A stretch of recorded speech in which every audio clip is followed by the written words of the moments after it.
Well, well, well. 2 more days. I should not go here. Big chapter, huge. Only 47% done. Oh, it's a gameplay. I love. Oh my. Oh, wrong gamepad. I'm with my hitbox connected. Hold up. Wrong gamepad. Holy shit.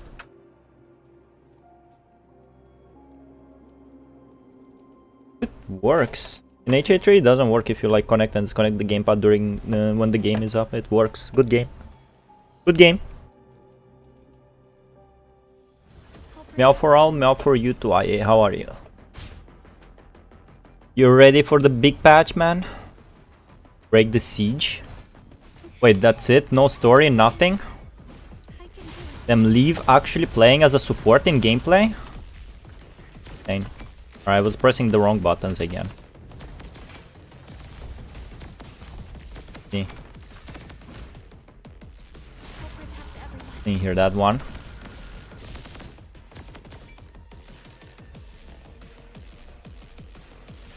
Watch out, the turbulent energy source can immediately destroy anything that touches. Use the fan and the energy to eliminate enemies. Ow.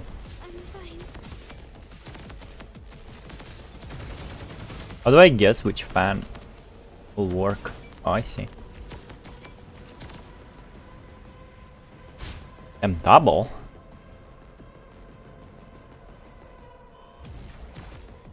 You reach? I can do it. Did I dodge that? Where are you?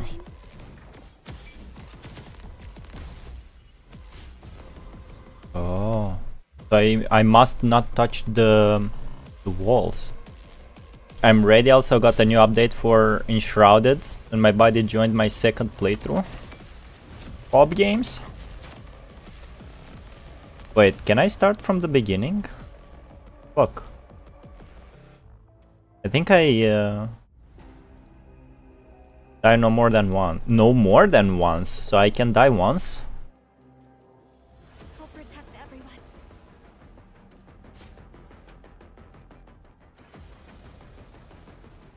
How was it? I'll protect everyone.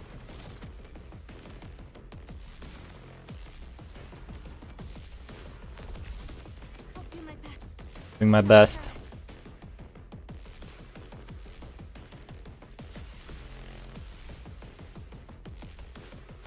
No touching the walls.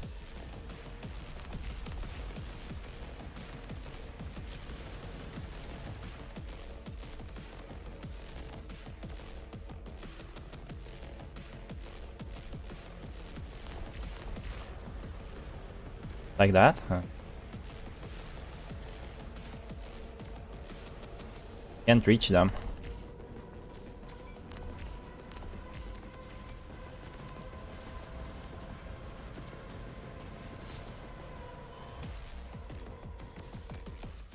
Can revive one time.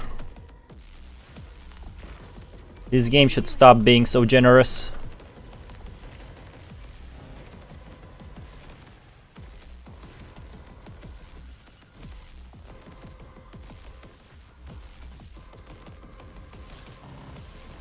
That's a waste anyway.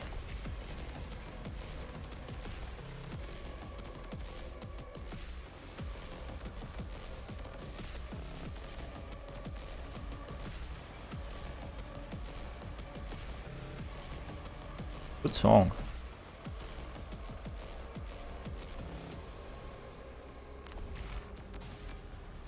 I'll protect everyone. I'll use it now. Light your path towards the event.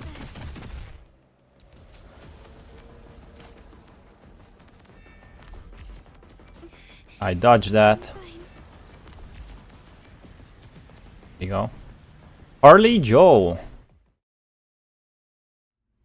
After noticing the situation inside the tower, Harley Joe and Yatta have extended the extraction points further inward, finally reuniting with all of you just now. Following Harley, Joe, and Yatta, everyone inside retreats according to the extraction points they established. The Sea of Heterosapien remains around the area. Heterosapiens remains around the area, speaks silently of what the two have encountered. The enemy's howls rise from within the tower. Despite the retreat being incomplete, Hans knows he can no longer wait. He pulls the trigger of the Longinus arsenal. In a few minutes, the most powerful weapon humankind has invented will bring its judgment from the sky, annihilating all enemies. And yet, the signal from the trigger has not been sent. There can only be two possible reasons. Either the bit domain nodes are destroyed or the nodes have malfunctioned. Oh my god, he's cooked. Trying to be less generous, new banner type is bad, full FOMO. Sucks to be PGR fan, huh? Looking at his terminal, Hans can see the nodes securely planted, meaning they have not been destroyed. Instead, they are not working because they have malfunctioned from the effect of the Hive Mother and the twins. They have malfunctioned from the effect of the Hive Mother and the twins. There is only one way to solve this. Someone has to return to the nodes and calibrate them manually. Realizing that, Hans puts the trigger bag inside his coat and looks at Simon and Harley Joe, who are helping the rest to retreat. Harley Joe, Yatta and you have the highest mobility. You two are in charge of bringing the sample back to Babylonia after we're back on the ground. Roger, Yatta and I have just assembled a portable rocket. Once we're outside the range of the park's surface-to-air artillery, we will use it to deliver the sample immediately. Vanessa will be instrumental in helping you guys retreat from the Heterosapiens in the park. Once you're on the ground and regrouped, follow her orders. Vanessa is not a bitch, Vanessa is not a bitch. They retconned it, just go with the flow. Understood, I'll let her know. Protect Simon on your way out. Valics is dying, so Simon is the only one who can protect the constructs from being infected. It all depends on him whether all the constructs can get out of this place in one piece. Well, Vanessa wouldn't care. Taking on the responsibility as the sole person to stabilize all constructs, Simon leans on a construct next to him, wiping off the nosebleed from being fatigued. Simon, copy. Maybe yes, maybe not. We'll see. Not a fan of being Doom poster. What about you, Chief Commander? There's something wrong with the bit domain nodes. They require manual calibration from someone with commandant clearance. I'll stay behind and finish my mission, making sure that the Longinus Arsenal hits the Hetero Hive Mother and ends its reign inside this forest. No, Commander, it's too dangerous for you to go alone. I'll come with you. Enough. Hans scolds the construct next to him. None of the commandants here can protect the constructs from being infected with the Hive Mother and the twins present apart from Simon and Valics. Going back this way will only make you my burden. Hans stresses his words when he says burden, ensuring that everyone present understands where he stands. But there is no but. I fought more wars since the Golden Age than the miles you've walked. Are you questioning your superior? Questioning my ability to return from the gates of hell? Still, if you still feel the weight of your duty as a soldier, then you will finish your mission. I will finish mine and initiate the Longinus Arsenal, and you will finish yours and escort the sample. That's how we don't fail this uniform. Chief Commander, I will be back. Trust me. With that, Hans walks past everyone and heads in the opposite direction of the extraction point. I see, so it started with gameplay to have a lot of text to read. Walking alone, Hans no longer has to face the Heterosapiens, most of whom are drawn to other locations due to the previous fights. Now he is facing the purest malice from the punishing virus infection. Oh, the punishing virus. Pause, infection. The virus concentration inside the tower is growing exponentially. The protective suit Hans is wearing has reached its limit long ago. He removes the earpiece so that the repeating warnings do not interrupt his thoughts. Right now, his mind is sharper and more active than it has ever been. Move forward.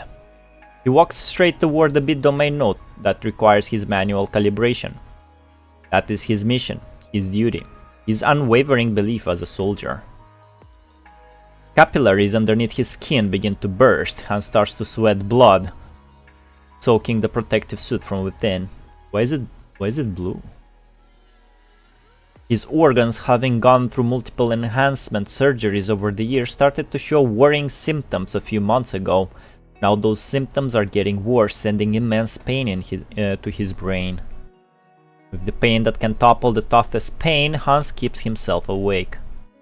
He wipes the blood seeping out of the corner of his eyes with his hand so that his vision is not obstructed. Can you hear the cars outside? Let me know if it bothers you. As a habit, his hand wipes past the corner of his mouth after that. Even when he hates to admit it, the rise of the corners of his mouth reveals the joy Hans is feeling right now. He knows exactly why he is so ecstatic. Because as a soldier, he is not lying on a hospital bed somewhere in Babylonia, with tubes plugging into his body as he experiences the last moments of his life. No cars? That's nice. Instead, he is spilling his last drop of blood on the battlefield, fighting to meet his end.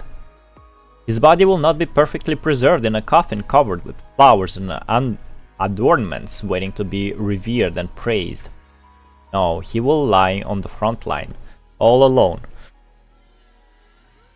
with no medals to tell his story, save for the one on his chest, a blossoming flower dried from his own blood. That is the best honor he can ever get. Hans has never questioned his initial choices on the countless nights after the Great Evacuation. He will not and cannot adopt his life because of shame. That would be him betraying the past and failing humanity. Having survived, he has to spend his life to its fullest. He must make it worth it. He coughs. As he walks, Hans suddenly feels his foot give away.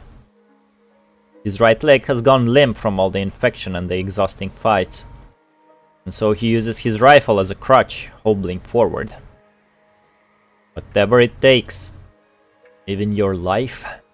Soldier's life is humanity's leverage. To be utilized to my fullest is my ultimate wish. Both Hans and Hassan know that the battle in the Puglia Forest Park ruins will be the last fight Has can participate in. 10 meters. He is glad that he has not betrayed his vow. His right hand can no longer hold onto his rifle, and Hans falls to the ground. He cannot wipe away the blood coming out of his eyes anymore. Using his still mobile left hand, Hans crawls forward, undeterred from his target. Move forward until the end. From an opening of the tower, Hans sees the starry night sky. The last time I saw something like this was before the Great Evacuation, wasn't it?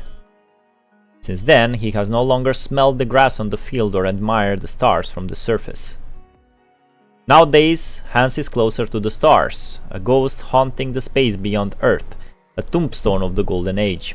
He no longer has to look up to see the starry night, yet at this moment, what he wanted to see more of is his home. He wanted to see more of his home. He has not forgotten the glory of being a soldier. He has sworn to put out all fires that threaten humanity. Hans has not stopped at traitorous friends, ravaging corrupted, deadly natural disasters, and he is not stopping now. He is a great soldier and a role model in the army, so he suppresses all his feelings, burying them deep inside. He is, as he has always been, fulfilling his duty as a soldier, and he moves forward, paving the road to humanity's victory with his flesh and blood. I will be back, trust me. I'll be back. Well, I never left. Roger, Yata and I have just assembled a portable rocket. Once we're outside the range of the park surface-to-air artillery, we will use it to deliver the sample immediately. Simon, copy. Whether it is Harley Joe, Simon, or the dying Valics who risked death to retrieve the sample, Hans can feel the same spark. The will to move forward, passing from soldier to soldier. Soldier might fall, but that passage does not stop. Finally arrived, ladies and gentlemen. Hello, Rojak, bro. Are you ready for the big patch, bro? Are you ready? Are you hyped? Hans's fingers can feel the exterior of the bit domain node. He reaches out in the dark, finally opening the manual calibration module of the node. Someone opens up Hans's protective suit now. They would be surprised to see him still moving. His body has already begun rotting from the infection, and his organs have almost stopped working even before the infection started. The heterohive mother. It must be destroyed here. Cannot threaten the generations that come after him. Hans thinks as he finishes the calibration. With his last ounce of strength, he presses the trigger to the Longinus arsenal. The activation signal sounds so out of place among the noises of the tower, but it is the most beautiful melody Hans has ever heard, grander than any symphony or orchestra. After many years and countless battlefields, Hans knows that his duty as a soldier has finally come to an end. The tombstone that has spanned ages breaks, and from the crack grows the strongest, fairest white flower.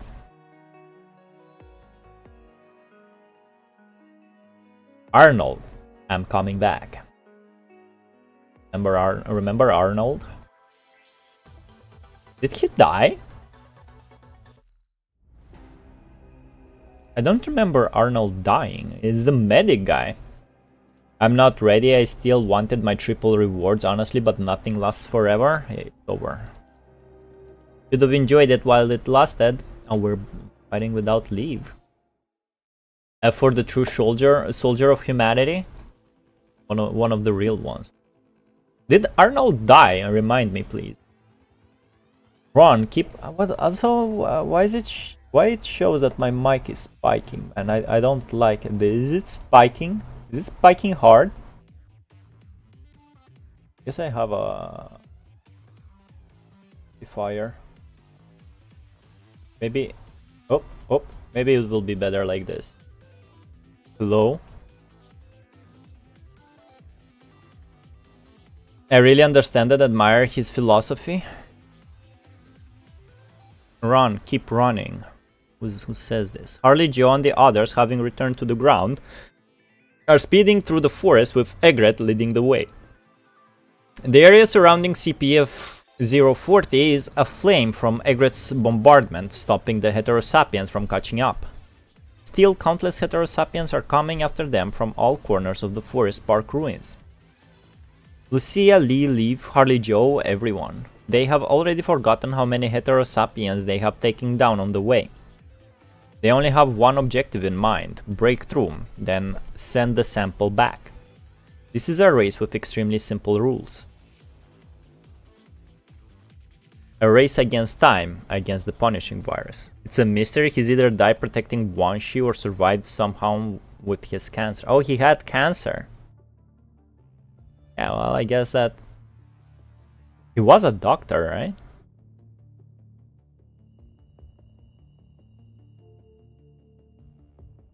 Well, we don't know then, I guess. 10 meters, 5 meters, 1 meter. The almost infinite forest has finally come to an end before the group. The expensive field before them has declared the race over. The soldiers that have taken over Hans's baton have completed their duties. Harley Joe loses his strength with the sudden change of scenery, tumbling to the ground and rolling forward. He immediately gets up and sets up the portable rocket system, activating it after loading the sample, sending this spark of hope back to Babylonia. Vanessa fires a flare, its green flame lighting up the sky, signaling Hans that they have completed their mission. What are you doing over here? Trying to mock our hasty retreat? No, I'm here to thank the Egrets. As the chief commander said, we wouldn't have gotten out of the forest without your lead. You're all hurt too from the fight. Let's take a break before the enemies catch up. Yata and I will try to contact the other areas. Commandant Harley Joe, there's a transmission from Babylonia. Now of all the times. Put it through. Of all time. Liaison officer. We just received intel from near the forest park not too long ago. While you were deep inside the forest, a small transport craft on the outskirts picked up 2 scavengers who claimed to have escaped from the ruins. The reserved serum from CPF-040 on them corroborated their stories. And they are the last survivors in the forest park. Despite we urgently dispatch Large transport craft for your retreat. Please, hold. After Babylonia's message ends, Harley Joe passes on the message to the group that has just escaped. The mood immediately relaxes a little. It is one of the few good news they can get, all things considered. Simon, we all got out with our invert devices more or less intact. None of us constructs were infected. I'm glad I can help y'all. The chief. It's good that I can share Valics' burden. Valics is right, I can't believe you did it all yourself. That's Simon. Simon! The construct stone starts getting nervous as he sees blood dripping down his uniform. Blood is dripping out of Simon's eyes, nose, ears, and mouth, dyeing his uniform bright red. Simon cannot respond to the construct now. As strong as his mind beacon is, the stress that should have been carried by two can easily crush one's healthy brain within seconds. With that stress on his mind, Simon held on for minutes until everyone retreated from the Forest Park ruins, where the enemy's effect on the invert devices weakens. Medic! No way! Who knows first aid on humans? Simon is... With his cry, everyone gathers around Simon. Harley Joe lays him down on the ground from the construct's shoulder, and a few support-type constructs begin to check on him. Yo, Ibuki Cineva, hello there, hello there. It's been so long since I did one of those because I usually arrive late, but now your favorite segment is back. Yo, the song of the day, gonna be Bury the Light. Simon, sir. The support-type construct is getting anxious from the extended fight and the constant hits. Eleanor crouches next to her, gripping her hands tightly. Don't get frustrated. With timely treatment, this will not be the end for Simon and Valics. Right. Ibuki, are you ready for the big patch and the end of the X3 patch multiplier thingy? The support type construct finally regains control over her trembling body. She's about to say something, but when she saw what lies ahead, she stopped. Before her, two figures approach from the horizon. The grass underneath their feet are obfuscated by a red glow appearing on the ground. Adam and Eve, bro. They walk toward the makeshift campsite the group just built. They walk faster and faster, and the size of the mutating ground also expands. Limbus Company. You get pinned. You're getting pinned unless someone does a very funny comment. That's a challenge. Between them and the camp. Their shapes become clear as they appear before the camp. They are none other than the twins born from the advanced heteromother hive. Right now, Ibuterella, come on, man. Right now, they have grown to be stronger and faster than any known living thing. As tireless guardians and pursuers, they will avenge their territory that has been invaded and violated. I see they aren't just going to let go of the people who took a chunk of their mummy. Harley Joe slaps himself in the face, replacing his usual glee with a solemn expression. We're on a timer here. So Valics, are we ready for Ishmael gacha coding? I don't know who Ishmael is, bro. I'm not ready. Don't care. When's Harley Joe pooling, man? When's Harley Joe banner, huh? That's what I'm interested in. Simon's and the Chief's wounds are worrying, but I suppose our priority is to fend off the enemies before us. Grey Ravens and Simon's squad, will you lend me your strength? Lucia and the others do not answer. Instead, they clutch their weapons and stand at the front of the defense line built by Harley Joe, answering his question with their actions. Right. Words are redundant now. Regardless of the doom that awaits us, there has only been one thing we can do. More and more constructs prepare their weapons and stand at the front of the defense line. Yata stares at the twins, and her mechanical arms begin to turn translucent, lifting herself up with her tentacle-like robotic arms. She emerges into the environment until only the shimmering red light on her mask remains. That's so fucking cool, bro. It's up to us now. Simon, Valics, just a few more seconds. Just a few. All the heterosapiens inside the Puglia Forest Park ruins are out in force, their roars shaking the entire forest behind the group. Meanwhile, the twins stand before all of them, silently declaring humanity's demise. Well, they're not declaring anything, look at their eyes. The war between humanity and the punishing virus begins anew, here and now. Oh my god, they've been itching to write down this sentence for so long, I'm telling you. Now that it was over. No gacha coding is better than live limpidity. Oh wait, cutscene.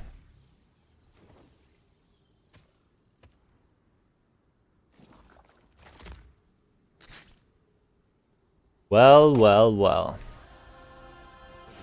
No live though. Ow, ow, ow. Alright. Your orders, please.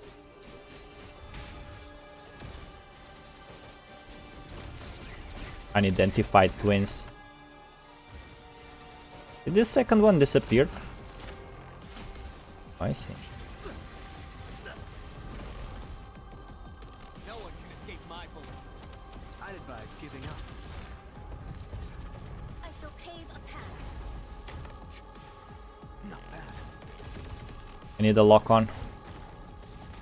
Let's see.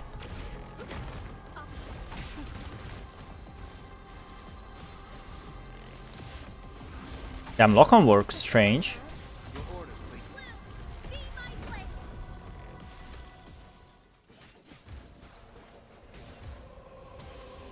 What are you doing, bro? What was that? Was that dodgeable? You have entered the enemy's anti-matrix. Make a perfect dodge to remove the anti-matrix status from yourself. I missed something. Oh, they speak Japanese, bro. They will learn abolish.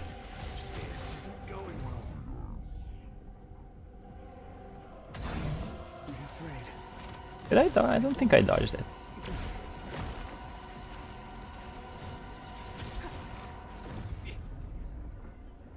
Shoot him! Okay, that was not a dodge. Pave a path. Justice Cup.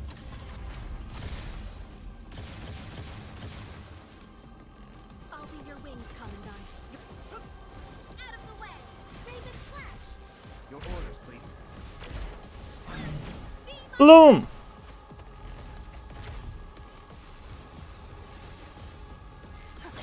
Ouch.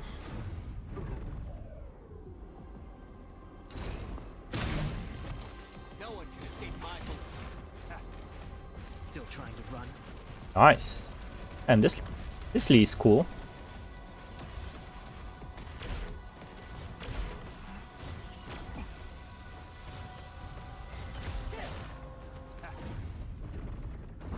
Oh, Pave a path. This isn't going well.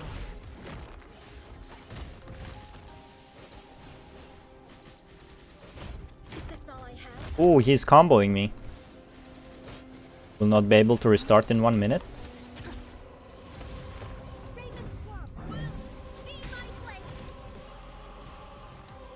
They're taking less and less damage.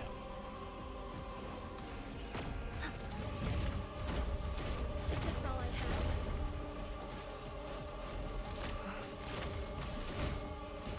Oh, oh, oh. This isn't going well.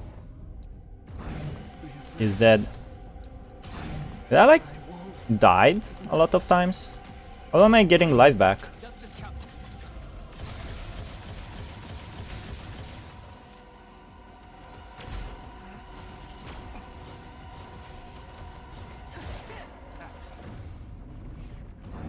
I shall pave a path.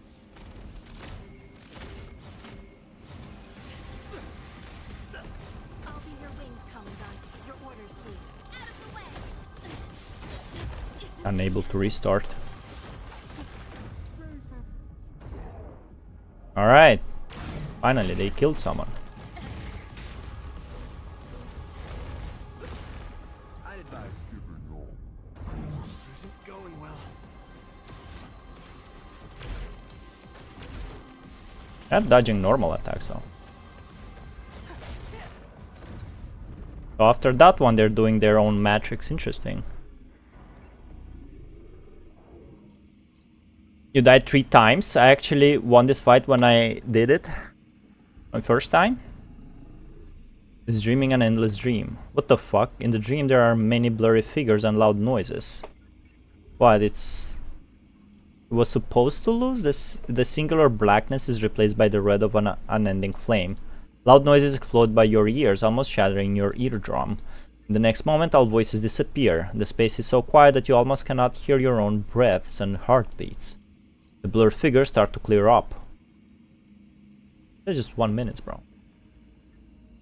They are Simon and Hans, and the constructs that have taken part in the mission in the Puglia Forest Park ruins, and the many constructs that you could not save in the past. Oh, I'm dead. They are saying something to you, but you cannot hear it now. They pulled the Attack on Titan, bro. They salute you at the end of all endings before fading into the darkness.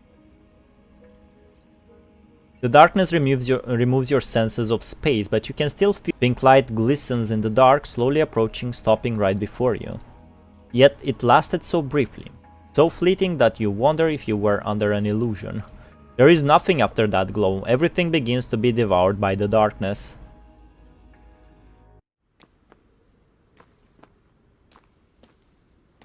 Also, it's supposed to be like this.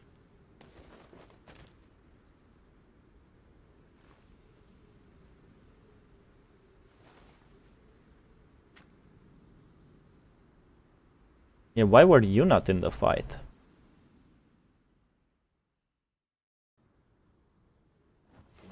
Oh. Let me move, bro. What the fuck? Okay, I see how it is. It can't end like this. Let's run, leave. No, leave Mel. Commandant, everyone, what did you promise?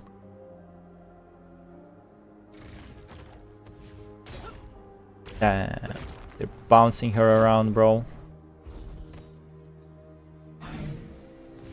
Rest in peace. No, it's over 99,000. As the twins stand before the heavily wounded Leaf, ready to deal her a little blow, a flash of blinding light appears in the sky, illuminating the battlefield, turning night into day. A ray of light pierces the dark, the hope that humanity has been waiting for.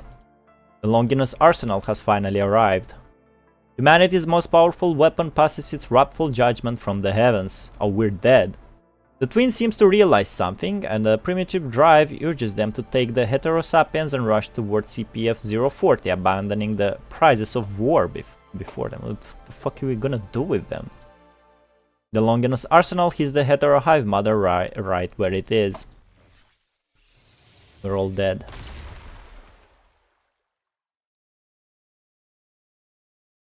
Following that, a burning white light covers the twins and the heterosapiens that are approaching the tower. The hetero hive mother disintegrates into pieces inside the white light before further turning into dust, vanishing into thin air. Towering flame covers the moonlight as a searing wave of burning hot air spreads from the tower. Multiple explosions devour everything in a brief second, from insignificant human lives to dreams that never were. The Longinus arsenal has finished striking. The heterosapiens have turned to dust under its light, disappearing from the face of the earth. Where CPF-040 was is now a massive crater, the surroundings battered and bruised. After that, red liquid gushes from the crater. It gathers itself and transforms, growing back into humanoid forms. The large, wilting heteroplant stretches from their sides, wriggling its way upward, growing. Twins look at the heteroplants, lost, failing to find the mother that was once here, that was once in their memories. They stand by the crater for a very long time. Several dandelion seeds float toward them from afar, flying past the twins before the heat from the ground propels them up and further away. The twins look at the dandelion seeds vanishing into the night sky, lost in thought. If hetero creatures have no boundaries to their existence, then there is no difference between them, an evolution of the punishing virus and the immortal virus itself. The end of life gives life meaning. Departure is simply another test, a necessary rite to adulthood. From now on, the twins will no longer be able to find their mother, but the Puglia Forest Park ruins are just the beginning of their lives. They turn and leave. Like the dandelions disappearing into the night, they will march to their end on this infested planet, and they will learn and grow, experiencing all that Earth can offer until they witness its end too. Feels like a different guy was typing the words. Chapter. Was doing the writing stuff. Is that fight winnable? Quite hype moment. Nothing fucking happened, guys. What are you talking about? One of the Punishing Grey Raven best bosses has arrived. Matrix and Anti-Matrix. They are learning your fighting style. Yeah, they put me in my Matrix. That's Vismagot talking? Who the fuck was...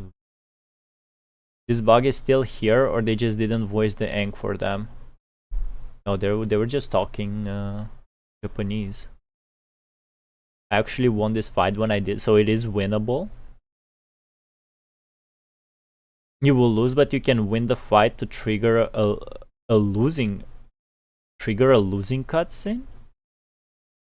You will lose, but you can win the fight to trigger a losing cutscene. What? So let's do it again. And I cannot edit. I cannot add leave. Funny how leave is there, but it's not there.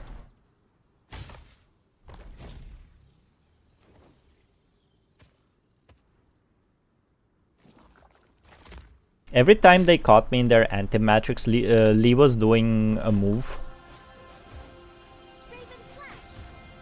Your orders, please.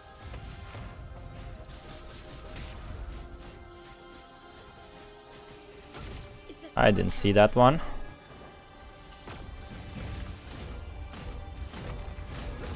Oh, that's like 3 hits. No one can escape my bullets.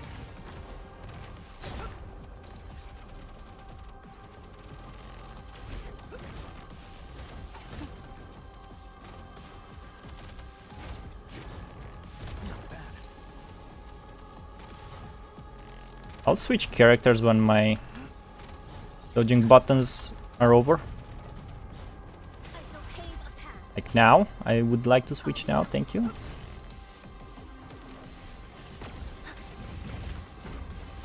this all I have?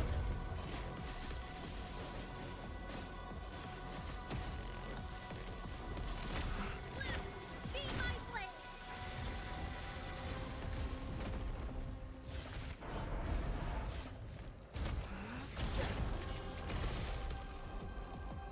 No one can escape my bullets. Hit. Justice counts. Just protect me.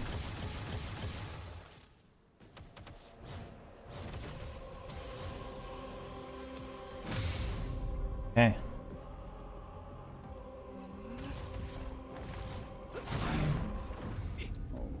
Double? I dodged that. I have to... I shall pave a path. I'll see your wings, Commandant. Your orders, please. I can't read what he's saying, bro.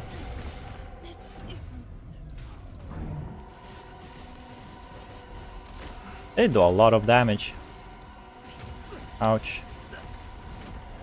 No one can escape my bullets. This isn't going well. There you go. Double? Ouch. Afraid. I won't.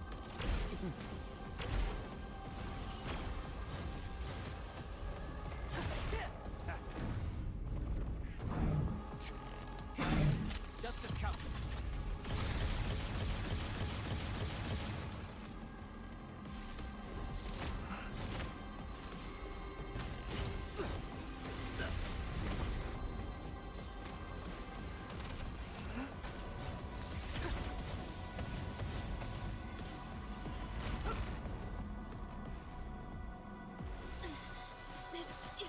I dodged it?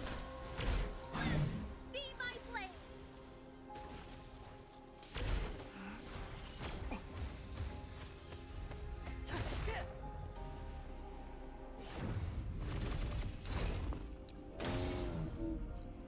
I guess I need to do a normal attack, like this. I see.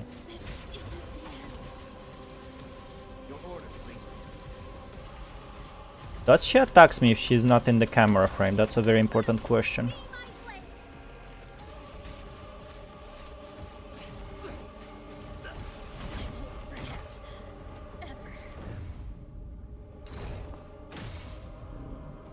Ooh, double. Afraid.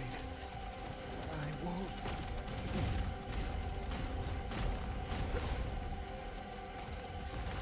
I shall pave a path.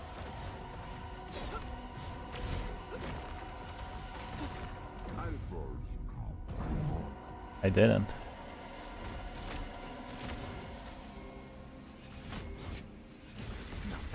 Come on. No one can escape my justice counts.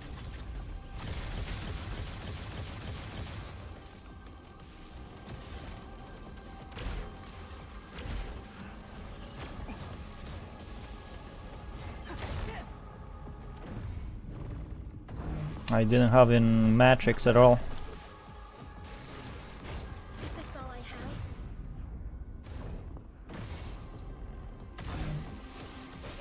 Out of the way, Raven Flash. Your orders. Be my blade. That's a lot of damage.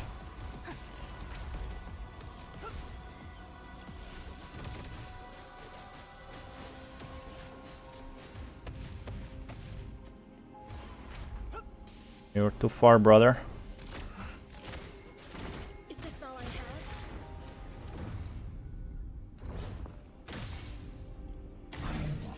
Didn't dodge the second one. Be afraid. -1.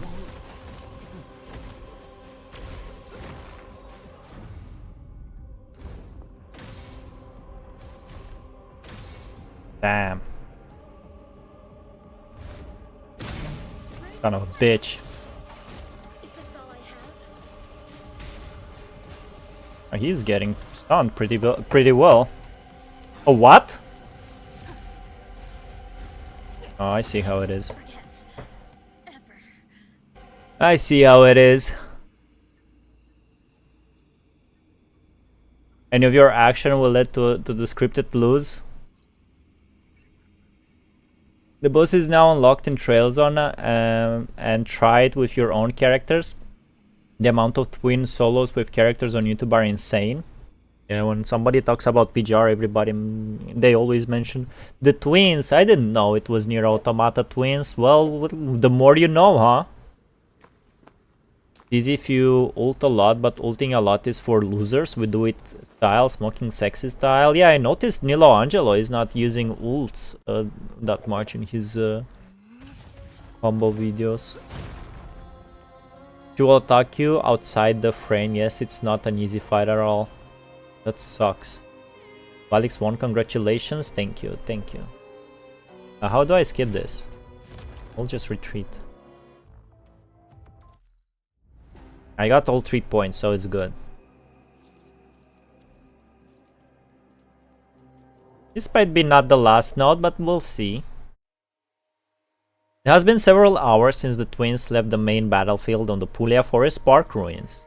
The large transport craft mentioned in the transmission finally appears in the form of the burying carcass of a plane crash landing before the teams that retrieved the sample of the heterohive mother.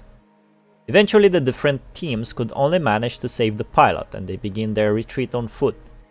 But they see the same thing regardless of where they go: a crumbled CPF tower, farms burned down, and a lingering stench in the air like the smell of white phosphorus burning through flesh. Shit. That's... damn. These, thank you IA, thank you Ibuki, thank you Rojack. I did my best. I want to thank my mother and my father and my sister, my cat and my roommate. I wouldn't be here without you all. These disasters from the punishing virus has never left Earth. More and more people joined the retreating forces. They abandoned the well-constructed defense lines and conservation areas, moving the front line back. To leave, people are giving up on the rebuilt houses, the unwieldy weapons, and the stored rations. Everything they built is now given up for survival. All they can do now is search for survivors. Was it really felt, guys, that the humanity was winning for a bit there? I don't know, maybe it's because it's all text, but I don't know, I didn't felt like we were winning that hard. Especially after, you know, during the chapter 13, when the red tide appear and shit. Numb Liv drags an injured survivor forward. Me. Even though her frame is almost entirely spent in the previous fight, Liv is still pushing herself to go forward. I wish she would. In general, I wish the Grey Raven did more this chapter. They were just kinda there, but let's see. Maybe this will change everything. Every step she is taking stresses her frame. The feeling of pain spreads from her feet to her entire body, but that does not stop her from moving forward. How many has there been? After settling Valics and the rest, Liv returns to the front of the rescue line. Her mind is way too foggy to know how many times she has performed first aid and moved the wounded. I need water. The survivor makes a plea. His voice was weak, but resolute in his last request. Hearing that, Liv immediately takes him to one of the last few water supply points within the ruins. But the water at the supply point is already murky and stained. The survivor on her shoulders never got to take a sip of water from his homeland before he passes. They were talking just a second ago, now they are a life apart. In the blink of an eye, a life passes away next to Liv, quietly. Even with all the treatment she can do, Liv still cannot save this life from the call of death. Ever since she has become a medic, Liv has been in the company of death. She should be used to the fact that she cannot save everyone by now. But regrettably, she can still remember every name on the casualty list, and the desperation she felt as they passed. In the face of death, Liv cannot become accustomed to it. The wounded cannot wait. Liv adjusts her emotions before she continues searching in the ruins like a machine. At least she will not miss the next one. I must move forward. Liv knows that as long as the punishing virus is ravaging Earth, no one can afford to stop to grieve. Is the eternal solitude of death the only cure for this depressing reality? Sharp machine parts are sanding down Liv's artificial skin, revealing the mechanical skeleton underneath. The constant act of moving the wounded has her hands sparking. Another crumbled wall has been moved. Liv wipes away the dust covering the face of the injured buried underneath, finding a small construct, her short, white hair darkened from the fire, stained with vital fluid and blood. I want to go home. That's alright, don't be afraid, I'm taking you home. Seeing the girl's face, Liv remembers a past memory. In the memory, Liv was lowering her voice to comfort the girl before her, as Liv was the last one facing the massive corrupted that destroyed the city. Stay quiet, I'll count to 3 and you run toward the hill, okay? The girl looked at Liv and nodded. In that distant past, the army was also retreating like they are now, giving up on the district one after another. During that retreat, Liv saved the little girl that was at a similar age to when Liv enlisted, adorned with silver hair like her. As she sees the girl who got turned into a construct and got injured on the battlefield of despair, Liv begins to feel a sense of familiarity. Question rises in her mind. Did I really save her? The last time she saw the girl, she was alive, direct in her expression and fear. This time, she is another chilling construct like her, having trekked through countless battlefields. Having saved her from a hopeless battlefield, Liv has delivered her to countless wars to confront death. What will she think when she is about to die? Will she want to go home like she once did? If that is inevitable, should they not suffer as little as possible?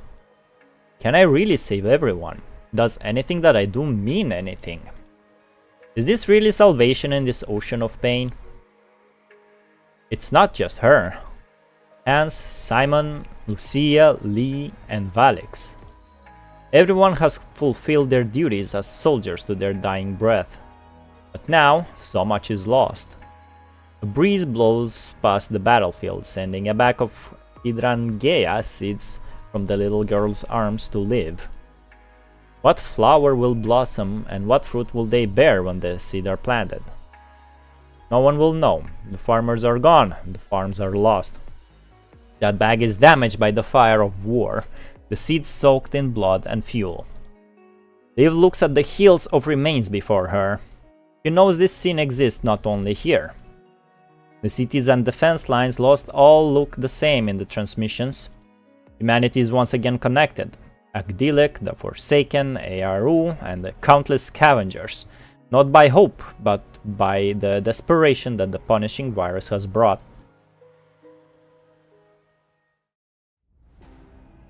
Yo, this is a sick looking art. Can we really fix this now? There is a higher mountain after this one. Another battlefield after this war is over. As long as the punishing virus exists on Earth, nothing will be fixed. It is a Sisyphean struggle, where momentary calmness is easily shattered the next moment. How will humanity break this endless cycle? I fucking knew it wasn't the last one. The ruder of mankind. We're almost at chapter 17. Also, we started the disaster. We're not. There's still hidden nodes. Those are very dark thoughts, Liv. Understandable. Wish you would do something, man. Last memory. Is that little girl relevant? Don't remember any little girl. The Solemn Parliament Hall is once again holding a meeting. Emergency gatherings like this always spell a pivotal moment in humanity's survival. The decisions made in such meetings will also alter the fate of humankind. The last Heathens? No more Heathens after this? How are the Grey Ravens? Lucia and Lee's frames are faring slightly better. Valics is still on the verge of death, a long way from leaving the critical stage. The changes on the surface have made our contact with the ground forces more and more difficult. What I just reported happened hours ago. Our plan has clearly failed. 63% of the population is hostile toward the unified twins. Given that they can't see a way to solve the problems on the surface, their attitude is pessimistic. 36% of the population is condemning the army's powerlessness, and that number is rising. We should be glad that the army has retrieved a sample from the heterohive mother, greatly advancing the Science Council's research. Had it not been for the army on the surface, more conservation areas and bases would have been lost. Even if that is true, we are still losing the people's trust. How's transport between the surface and here? Barely keeping up. We are receiving reports that winged hetero creatures are spotted in more and more places outside the forest park ruins. Their flight altitude is climbing, and some even gather in packs, greatly disturbing surface-to-air transportation. Mr. President, 98% of the population thinks that old experience is no longer suitable for our current situation. We're required to think outside the box. Another Nier reference. 95% of the population agrees and stresses that humanity's future must be preserved no matter the cost. Seeing the number that represents the masses' voices, everyone in the parliament looks gravely serious. Our parliament was established to build a better future for humanity. Humans will fail, but throughout history humankind has risen time and time again. This won't be the last challenge we face, but that doesn't mean the situation won't get better.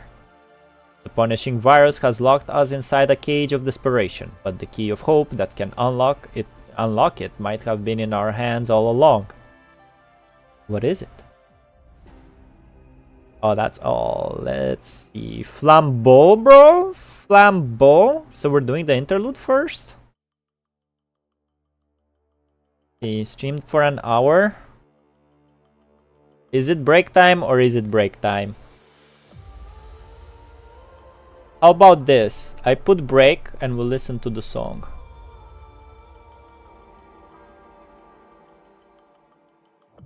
You can't hear it.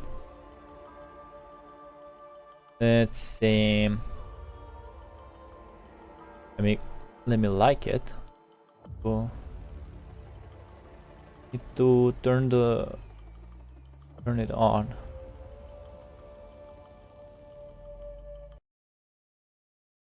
It's sleep time for me. Good timing, because we finished the main story. Good night, Ibuki. Remember, resting is productive. And I will go on a break. Say good night to Ibuki, everybody. Already Wednesday? Oh my god, I still have a couple of hours. Damn, he's in the future, man. Alright, bye-bye, Ibuki, and to everyone else, I'll be right back.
Darkened depths beckoning still, and we hold on against the tide.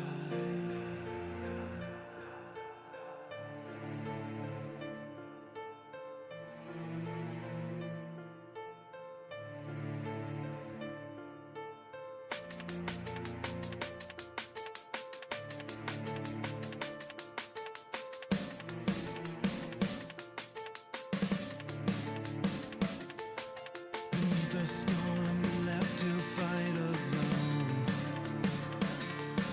Remember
This sorrow weighs down on my shoulders.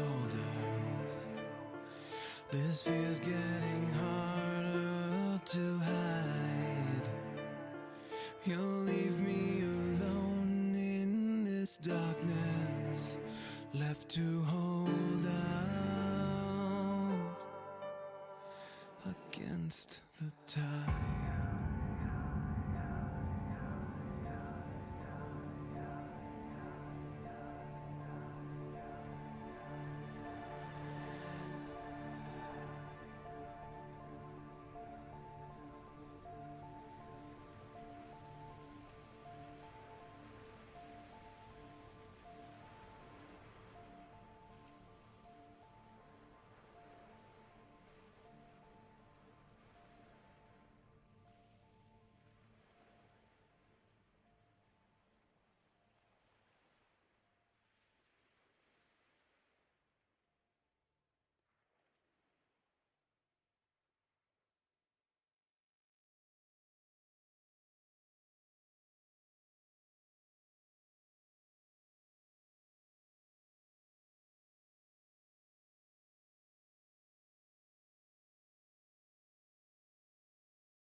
Today,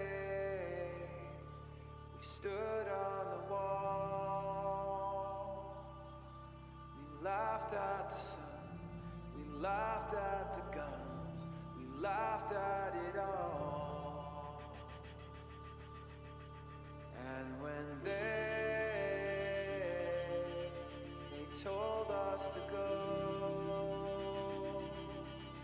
we paid them no mind, like every other time, but little did we know.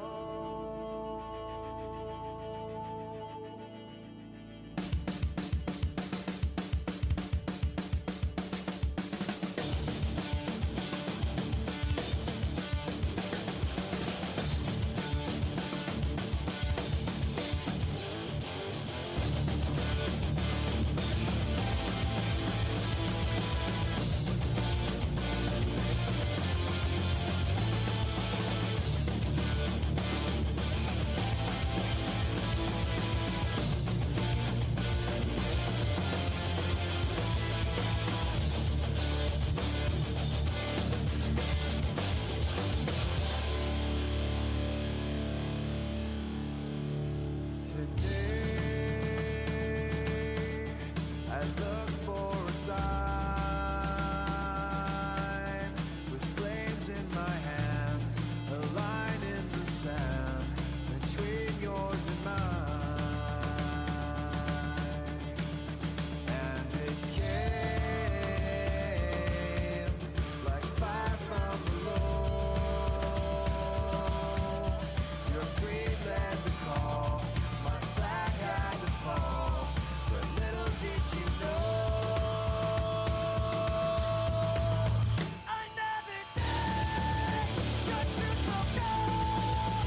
You're gonna pay for what you pay for what you've done. Don't get what's yours, and face your pride. You'll tell them, give me back what's mine. Give me back what's mine.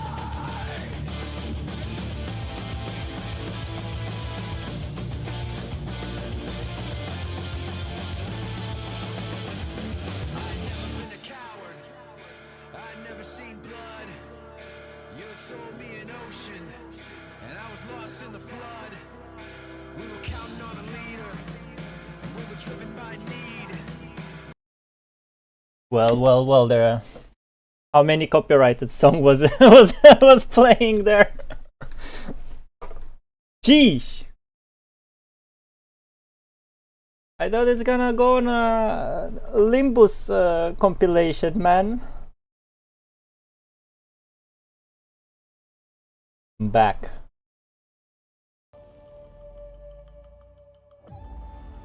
I finished Kanto 6 and I must say the story of Limbus is truly peak. PGR has only top tier songs, but he put a song from another game play in the background. Hello Nexus, how are you? It's the song of the day, Eloy, it's Ping. It's you who did, you can do it too, Nexus. What if you put a better song, huh? I've been reading Limbus lately and it was truly epic, not gonna lie. The gameplay is trash though. If I didn't have a bunch of broken units, I don't know how I would have cleared so much story. Next time I wanna see the limit as a daily song. I wanna see to the limit as daily song. Yeah, that's for Rojak. Alright. Close this, and on this, and while on the break, I was thinking that we will do the hidden first, and then we're gonna go do the interlude. I mean, next time is gonna be the new patch anyway, right? And finally see the chronological order of the stuff that happened. The Hetero core shard has been recovered 5 kilometers away from the Aslam docking platform. Compared with the previously recovered shards, this shard shows stronger activity and has the ability to integrate other shards. After killing Babylonia's 4th team to clear the Hetero core, I recovered a considerable number of shards. Most surprising was that they show a unique characteristic after integration. We're not going to read the same story as the rest of us, damn, can you imagine? What, me? What do you mean I'm not gonna read the same?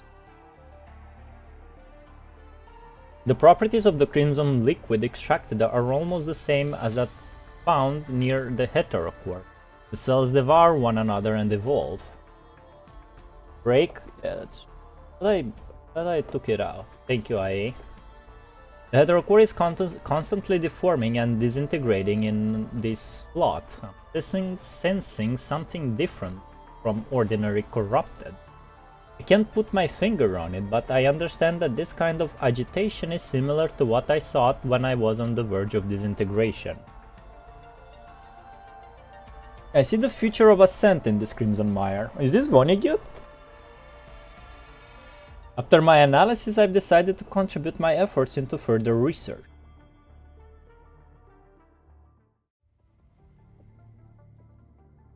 They said they will update the story and stuff for the first 14 chapters. They said they're gonna do a comic or something, right? You might not be affected. Chapter 13 was pretty good though. I don't know if they should. A week before the Battle of the Puglia Forest Park ruins took place. Also, it's after? Interesting. A wanderer walks among the ruins of the city. In front of them is a city that has long since fallen into the hands of another ruler. Hetero creatures are seen here and there in the ruins, twitching and hissing from time to time. Desolate and disorderly, this is what the planet looks like today. Row after row of lofty buildings deteriorated into dead trees made of steel and cement. Now, living creatures fight for survival in this dark jungle. With a muffled thud, the hetero creatures that have followed the footsteps and arrived are torn apart by a flash of light in front of the wanderer. So the defective product of Gabriel has made it this far. Oh, it's that guy. Roland, I guess. The wanderer leisurely puts away his chain blade and looks at the shadows cast by the distant buildings. In the distant shadows, a few figures are huddled around a campfire, cooking food with simple cooking utensils. Looks like our actor has arrived on set. Let's get ready. Time for the last performance. The Joker is back, baby. Again, welcome aboard, Roland. Save the pleasantries. Feeling the change in his body, Roland clenches his fists and grins a slightly mocking smile. Aided by some mysterious power, the power bestowed to him by that pure white agent, he can still sense Luna's existence. Even though it's no more than a delicate strand of silk, he is somewhere within this world. He is somewhere within. The mysterious, merciful one hadn't erased his weak connection with Luna after reconfiguring his body, but the unpredictable agent in front of him seems to mind. Is that enough? What? Wrong. Let me show my cat where the food is. Hold up.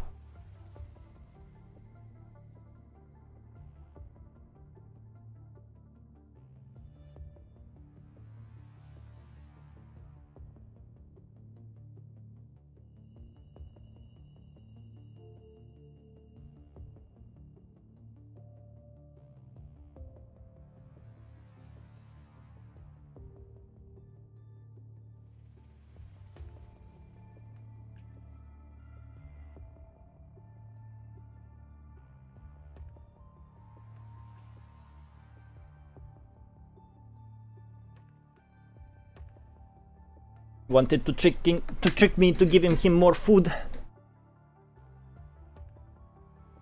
Vonnegut must have known that I rarely give others the privilege to become an ascendant. After all, even though our goal is the same, my selection process is slightly different from Luna's. However, that doesn't mean that I'll be stingy in sharing my power with you. Since it's such a generous offer, I thought you would make the best use of it, rather than take a sip before setting it down. You're very generous, but this is good enough for me. I'm not going rusty yet, and I still need it most of the time. Yes, this is enough. He doesn't want the risk of wielding such strong power to come back to bite him one day. As long as he maintains a weak connection, he will have the possibility to achieve his ultimate goal. He just needs to lie dormant and wait for the right time. He is already quite adept at doing so. I understand. Vonnegut slowly raises an eyebrow and claps. The loyal knight is still unwilling to completely cut off his connection to the king. Does it bother you to have such a troublemaker as your subordinate? No, of course not. This is exactly what I admire about you, Roland. You are persistent but not foolish. Roland sneers. So much for the flattering. Let's cut to the chase. What is it that you want me to do? Seems you guys had quite the show with Babylonia while I was trying to repair my frame. Too bad I wasn't there. I didn't deliberately hide the location of the test subject, but I didn't expect Babylonia to find it so quickly. But I had no desire to draw their attention so soon. It appears Babylonia is smarter than I expected. That being said, I found a seed that shows potential. As if thinking of something pleasant, Vonnegut's eyes show a clear smile. Compared with the discovery, the test subject was an acceptable loss. Compared to this discovery, the first time I've ever heard someone phrase the enemy outplayed us so casually.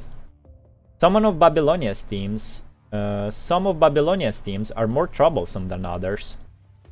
Alas, opposition is not eternal. Conversely, neither is allegiance. Both of you and I are focused on one net gain, are you not? So long as everything is within my grasp, I can turn anything into an opportunity. After all, I can provide what they need most. Sooner or later, they will definitely consider my proposal. So that test subject was destroyed, and you're going to make an even more powerful test subject number 2, right? I seem to have seen the same tactic used by a former companion. It's a pity that he failed in the end. Indeed, the truly vital mother isn't stored here. Cinderelic has gone to investigate its condition. Gabriel is well deserving of praise for his efforts on pioneering the gestation of hetero creatures. We need only to take over his unfinished research and continue to explore more possibilities. The emergence of the Red Tide and hetero creatures is undoubtedly an important step in the evolution of Ascent. Unfortunately, the polyphage has demonstrated the limit of evolution based on hetero cores. These creatures only have the instinct to survive. They show no signs of intelligence or reason. What's the difference between such a thing and those defective products that lose cognition due to corruption? No matter how destructive they are only fit to be called puppets. How can we walk with such creatures in the new world? A large part of Gabriel's failure was due to his blind pursuit of power, his eagerness for success, and neglect of the punishing virus's will. As for Mother, its appearance served as guidance to Gabriel's massively misguided path. I can feel that Mother is the condensation of the punishing virus's will. She possesses fascinating possibilities. I have high hopes for its future. But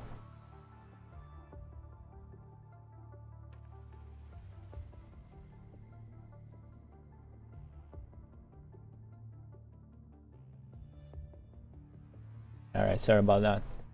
So even you don't know what Mother will hatch. I thought people like you would always want to have everything under control. It seems that we still need mutual understanding. All we can do now is witness the gestation of Mother and welcome the real accumulation of the punishing virus's will. We just need to give her a little push. A push. Before that, I think we should see something. You haven't seen Mother in her entirety, have you?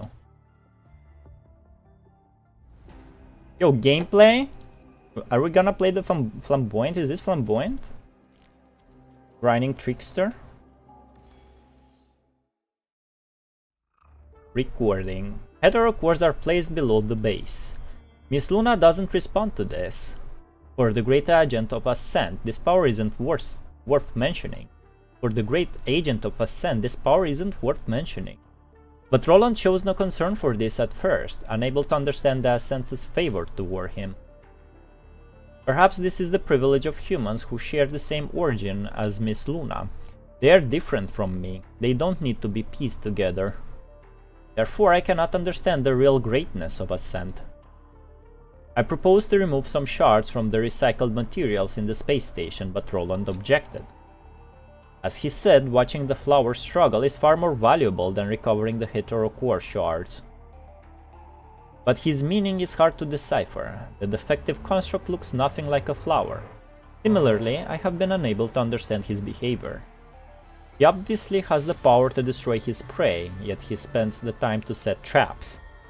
Sometimes he even digresses into boastful monologues, wasting time on pointless communication with the enemy. I am skeptical of his inefficient practices, but as long as he is completing the Ascent's mission, I have no need to speak up. I guess this is Gabriel? Gabriel's records? The bigger problem I face now is that humanity's nightmare is about to be brought to life, but the generation who should lead us forward doesn't care. After reaching this conclusion, I detected a mood fluctuation similar to disappointment in my memory circuit.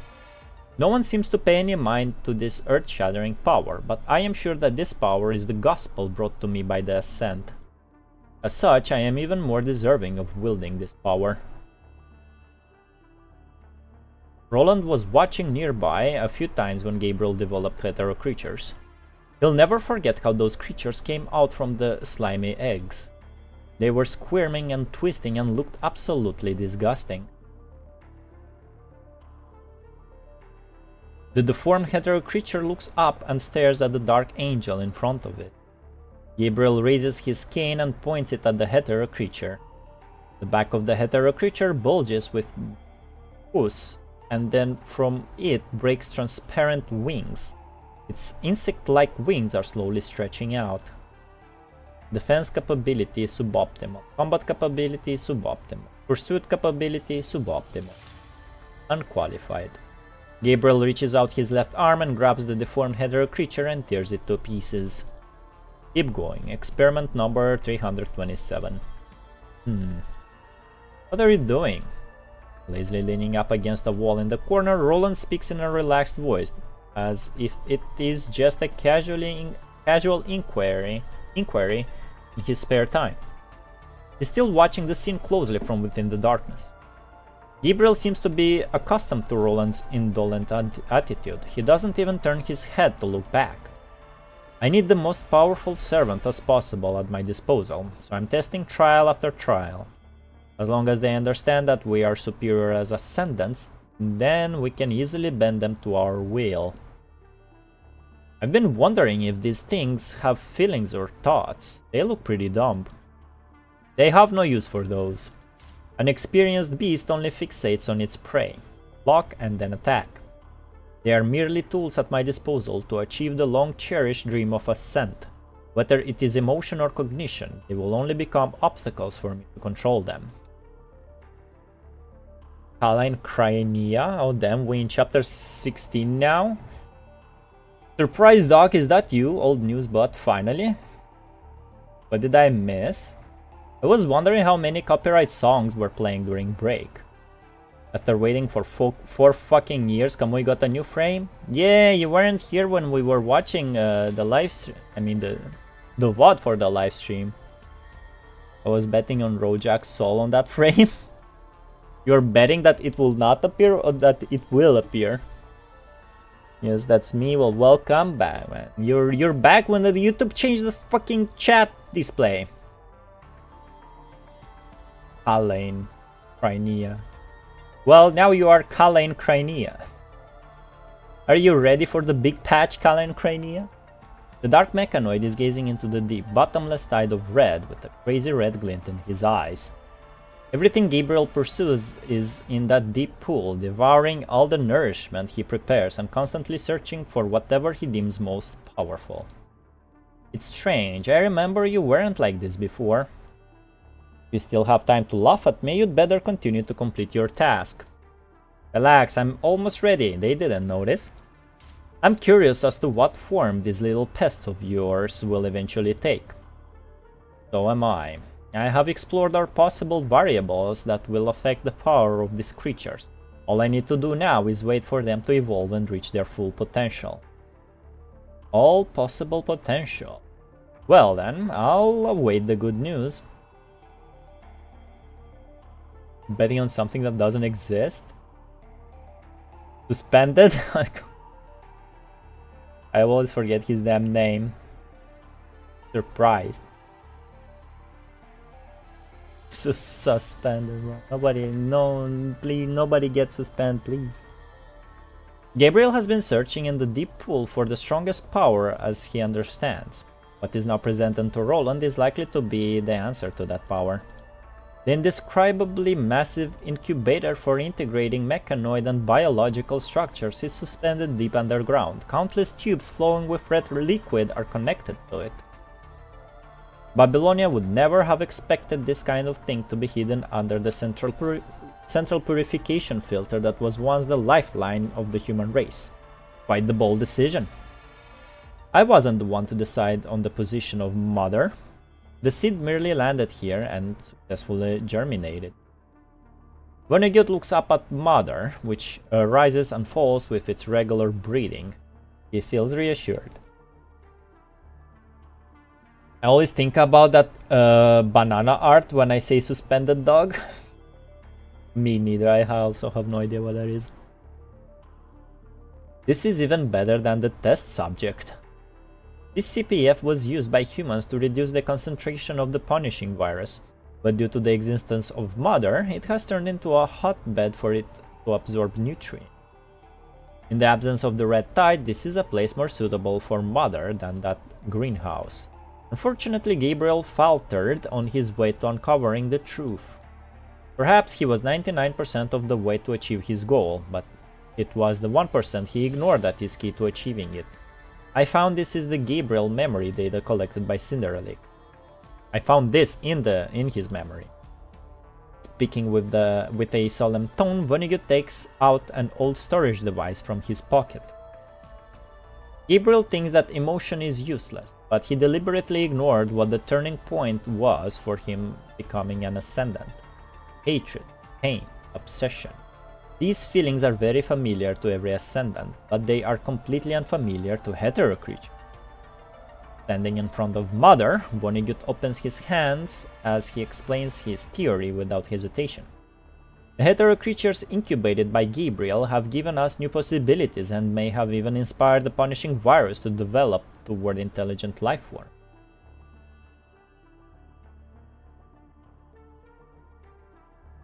Also, I checked the pre-install and it's surprisingly only 10 gigabytes. Shockingly bamboozled dog, but what does the sign means? Is Kalan Crimea, bro. Knowing next update is a big free roam expansion. Yeah, we saw that. Don't know what kind of drugs Kuro did to optimize all of that. I mean, have you seen the textures in this game? Probably the same code as new story stages, roam stage, but bigger. Ooh.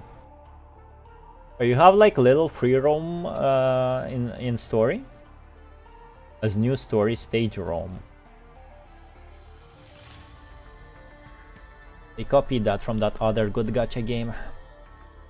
Vonnegut. However, the newly created hetero creatures cannot feel emotions innate in humans, which means that they lack the primary conditions to pass the filtering process. What we need is not a beast with shackles, but a companion who can walk side by side with us in the new world. Did you call me here just to show off your new pet? No, of course not. After this, I will give you something else as agreed. Vonnegut turns around with a smile and looks at Mother behind him. Has cutscenes and stages. This is the deal between us, our next step. It's an experiment driven by human instinct, shifting against emotions, producing results from suffering.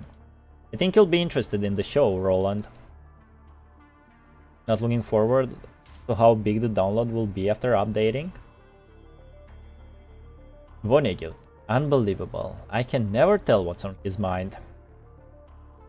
To let something come into being that he's not sure if he can control, is that what he really wants? Didn't he learn any lessons from Gabriel? It's a gamble with no clear outcome ahead, a game that will only show the results when the box is open. Whether it's confidence or conceit lies in the ability of the one in control. At least for the moment, Vonnegut looks confident instead of conceited. This experiment gives Roland mixed feelings, seems to confirm what Vonnegut thinks.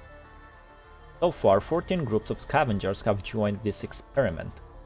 Each batch of humans introduced into the CPF to come into contact with Mother has caused substantial stimulation to her body. This causes the creatures, for lack of a better word, within it to mutate. Roland can't find the words to describe the scene before him. Hetero creatures and hetero plants show consistent variations at regular intervals, as if something is artificially controlling their boundaries.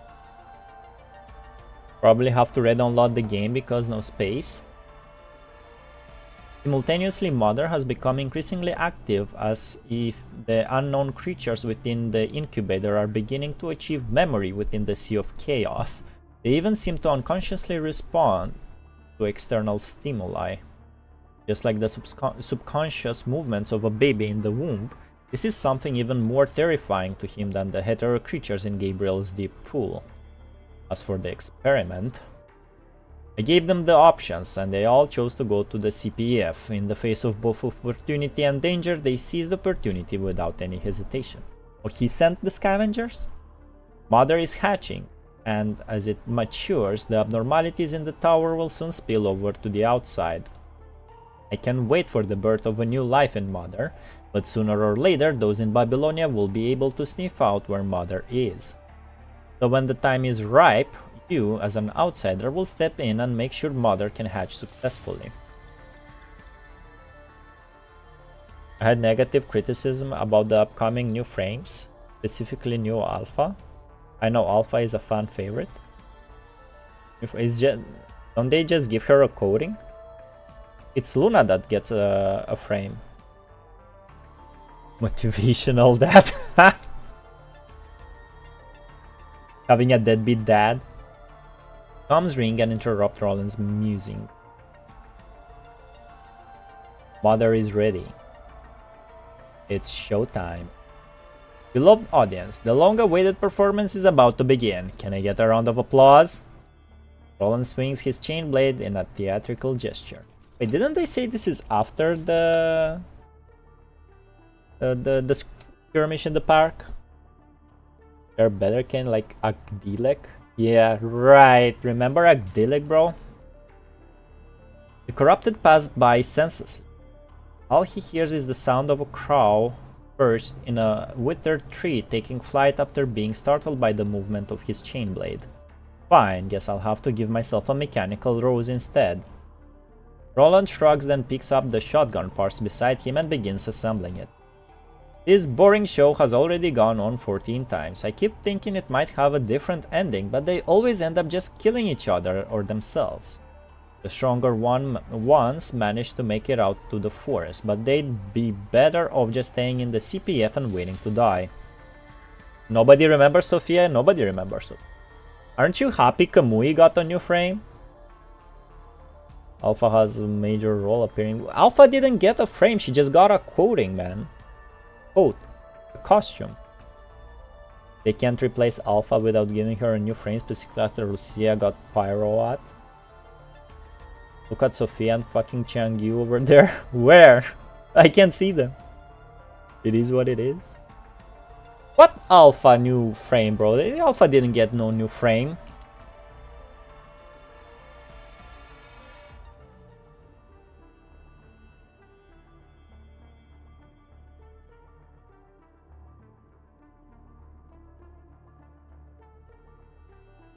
Got a new coating.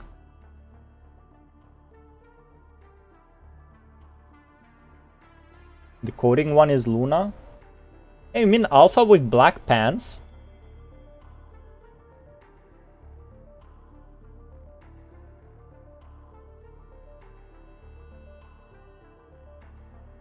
Where the fuck is it?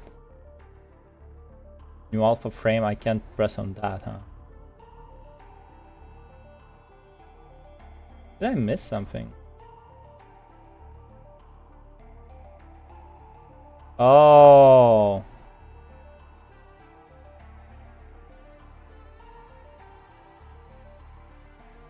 Oh, okay. So she's, yeah, that was a good comparison, bro. She's gonna be like Raiden. Alpha is getting a new coating and a new frame. A mysterious dark cage, a group of helpless trapped animals, an imaginary goal. So far, everything was just rehashing a low-budget film. Roland gets lost in thought for a moment. Guess it's only normal. After all, how can you trust people other than yourself when you can't even protect yourself? After witnessing this series of tragedies, does Mother really have emotions? What will be the result of its evolution? What will it think of us then? What would Luna think? Roland briefly stops assembling the shotgun as if seriously contemplating the questions hovering in his mind. Spring suddenly makes a sound. Roland shakes his head and holsters the fully assembled shotgun at his waist. Time to get to work. The area that has just been cleared is covered with bugs now. I can't let the actors stay here. In the past, it was just a matter of snapping my fingers to get rid of these crap metals. Now I got to get my hands dirty. Really sad to be dependent on others. Even the selection has to be done in the most complicated and stupid way. Like a disaster for people who have value efficiency. Shouldn't take too long though, should it? It's an Oni style frame. They be calling everything art these days. Thank God I didn't get something like Serial Dog or whatever else starts with S. Even Teddy gets a new frame? Yeah, Teddy gets a new frame. Sophie.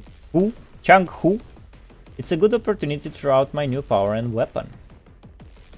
Does he... Is this his full frame or also like the... Where are you going? Ah, this seems to be like a new like frame. Yeah.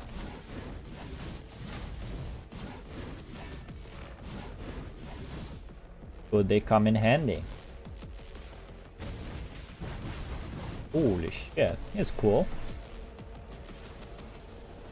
Why can't you just do what I said? The audience is watching. Oh, so I can do multiple triangle? That's cool.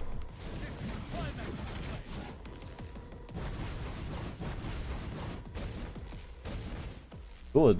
Now even humans can safely pass. I wonder how Cinderlick is doing.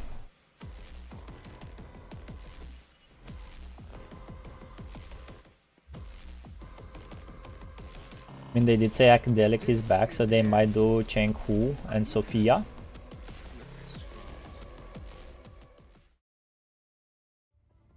Cleanup complete.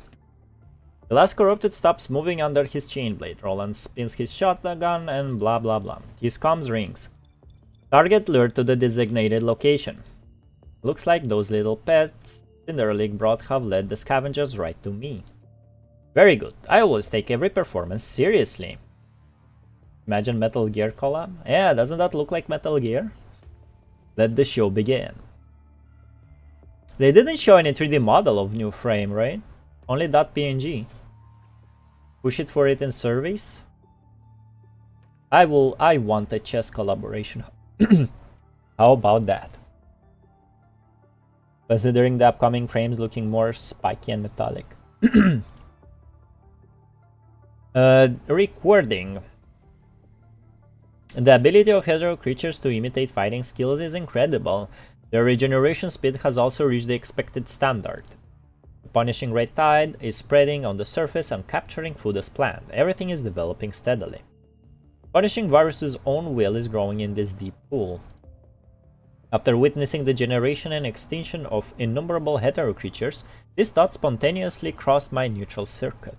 It seems I can advance to the next step in my plan. Before that, I need to create powerful tools. A powerful force needs a terminal that can control it.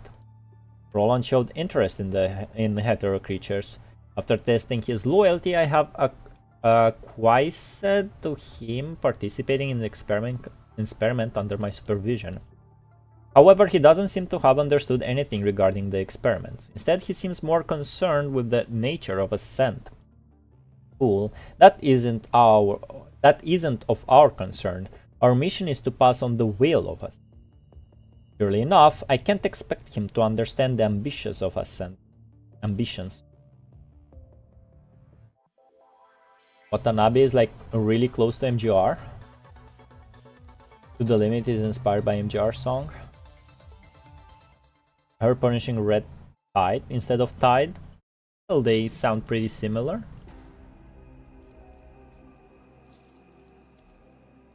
%. This goes fast. Might be short.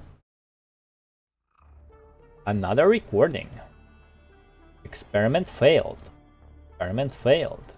Experiment failed. The concept of the polyphage shows new possibilities, but its power is still trivial compared to that of an agent's. It just needs a core to fully unleash its power. Absolute power is before my eyes, yet I can't control it. All moving parts on my body are rubbing and ringing due to inexplicable anxiety. It needs a core. If possible, I will even dedicate myself to it if need be. But I must witness Ascent's move toward the future with my own eyes. Lamia is no good. Roland still has value. Under his guidance, Alpha hasn't questioned our plan. Alpha. His ability to sway the will of the agent is valuable in and itself. They meant her? Her ability to sway the will of the agent, meaning Luna? Because this was the last hidden, I actually didn't read it. I watched the summary instead because I wanted to start 17 quickly back in the day. This is the first time to me. Didn't you like feel like you were missing something when you started a new chapter if you skipped the hiddens? A most suitable choice. As long as I show Luna the power of the hetero creatures I created, she will definitely agree with my plan and approach. If not, I already have a backup plan. No, don't kill me, please, I have no choice. With mud on his face, the refugee cowers in terror in the corner, watching the dark shadows gradually approaching him. 3 armed scavengers stand in a circle and point their weapons at him. Who would have thought? What makes you think you can steal from the likes of us? Watch out, look at his bandages, he's probably showing symptoms of corruption. Come on, see what else we can find from this guy, we gotta run. Yo, Zack from Final Fantasy? We're at least 4 or 5 days of walk away from the nearest conservation area, and it would be very difficult to travel during the night. We can't afford to waste our time here. Wait, I have stuff I can give you. Don't kill me. Keeping the hand of the scavenger who was about to tear his cloak, the raggedly dressed refugee trembles as he empties the contents of his backpack. The things in his bag drop one after another. A few tins and hardtacks fall next to the scavenger's feet. There is also a small unused bandage roll, alcohol, several magazines, a picture frame with a blurred photo, and a broken walkie-talkie. Looks like you still got a lot there. Birdie kicks the frame away and, after checking them, puts the food, bandages, and magazines in his backpack before he gives a wink to Zack. Zack nods and hits the refugee's arm, which are holding his bag tightly, hard with the butt of his gun. The refugee cries in pain and lets go of the bag. Birdie immediately picks up the bag that falls at his feet with a dagger. It's a heavy bag. He sneers and drops the bag to the ground. Inside the bag is an iron box wrapped tightly in cloth and covered with a large brown stain. Brown stain? I guess some Roland character development, that's it. Well, Vonnegut talked about how he created the mother and like is the differences between how Gabriel was doing it and how Vonnegut was doing it. Seeing them notice that he was trying to hide something, the refugee trembles and lowers his head even more. Come on, fella, still holding out on us? What's this? Come over here and open it yourself, no funny business. The refugee immediately crawls over, reaching out to open the seal on the edge of the iron box. His hands are wrapped in soiled bandages and his fingertips keep slipping from the edge of the box. Seeing the refugee's hesitant and clumsy appearance, Zack gives an impatient grunt. Sorry, I hurt my hand. I'll open it right away. Right away. The seal is picked off little by little, and the iron box opens with a click, revealing the contents. After the white fog formed by the cold air dissipates, the scavengers see 3 complete doses of serum lying in the grooves of the iron box. It even comes with a syringe, on which the logo of the world government is clearly visible. Zackpot! Look what we got here! It's serum! Zack, you... Shut up. And not just any serum, this is a world government symbol, and it's a special military serum, which is more effective than the civilian one. It's also rarer. Rarer? Rare. And even we don't have access to it. Very rare. Rarer. Such a nice little treasure you got here, and you try to steal our supplies. Is it true that people die for money and birds die for food? Despite accidentally ridiculing everyone present, Birdie is unaware of it. He just sighs and puts the serum into his own bag. Zack ignores his mentally incompetent companions, squats down next to the trembling refugee and speaks quietly. Zack? Squats? No way. Tell us, where'd you get it? SS3 Watanabe? CPF. The refugee vigorously nods and subtly tries to move to the side. 4 million in Warzone, I'm calling it 7th anniversary will be another alpha frame. I mean, why not? There's a forest park nearby, there's the CPF, no one's there. There's tons of supplies there, there's a lot more in a giant crate. It has the world government's logo, but it's too heavy, I couldn't carry it. The refugee's words were like telling a group of travelers wandering the desert about a nearby oasis. Too coincidental yet too alluring, the trio pauses in silent contemplation. Someone speaks up after a while. What do you guys think? Something's fishy here. A well-supplied place like that would have been raided already. But if there really are a lot of supplies like he said, I think it's worth checking out. We're running low as is. Are you sure? Even if those supplies do exist, can we really get them? What if it's a trap? We got similar info about the reconstruction supplies dumped by a group, remember? You insisted to go and check it out. What happened when we got there? Nothing but that damn red tide and crazy idiots who jumped into it. We were a man down, and Zack almost. But Zack is still alive! Because we passed the CT-075 on the way out, we got the news about the refugee transfer and the establishment of a conservation area in Babylonia.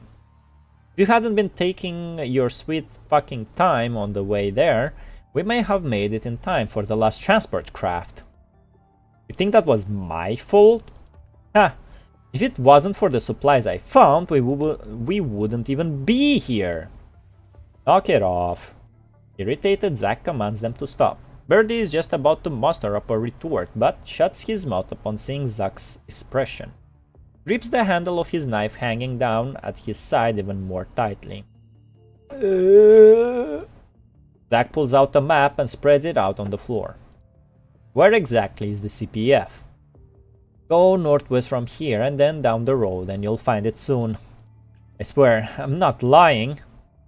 Zack's fingers cross the map in the direction refugee is pointing, then stops at a place marked as Puglia Forest Park. Central Purification Filter 040. Depending on our travel speed and road conditions, it should take us about 3 to 4 days to get there. He wasn't lying about the location of the tower. You're not seriously thinking of going, are you? With the supplies we have now, we wouldn't make it to the conservation area.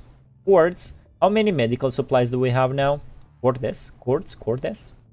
Cordes hesitates for a moment before speaking again. We used our last vial of serum yesterday. Recently we've been taking too many detours to avoid high concentration areas. We've used too much of our supplies this week. Even if there are no supplies in the CPF, we can cross the park in this direction and continue north to find the conservation area. From the moment we left the base, there was no turning back. Zack puts the map back into his bag, stands up, and aims his gun at the refugee who had quietly stepped back several meters. You lead the way. Seeing the dark muzzle aimed right at him, the refugee instantly puts his hands up as if struck by lightning. But after hearing Zack, he shows obvious hesitation. What's wrong? Think we got all day? Move it. There, over there. But there are monsters, and corrupted. It's dangerous. The refugee shivers and points into the distance, where a faint green line beyond the city is seen far across the horizon. That park has a lot of corrupted in it. If that's the case, how'd you get out? What a wimp. We've taken all his supplies. I don't think he'll survive on his own. Shall we rub him out here? Birdie spins a knife around his fingers and grins. Don't kill me. I know how to get there. I've been there several times. I'm the only one who knows a safe route. Any funny games and you know what will happen next. Clean up and prepare to move out. Birdie? Birdie. Also take out all of the supplies. Don't think I didn't see that. Okay.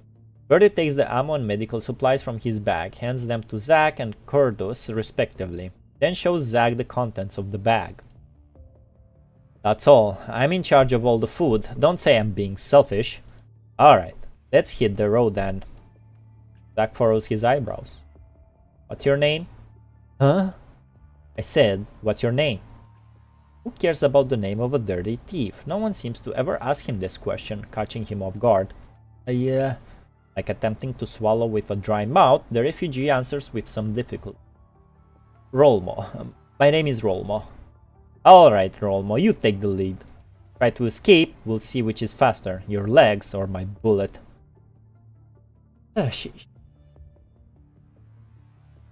Okay, what? You guys were talking a lot here.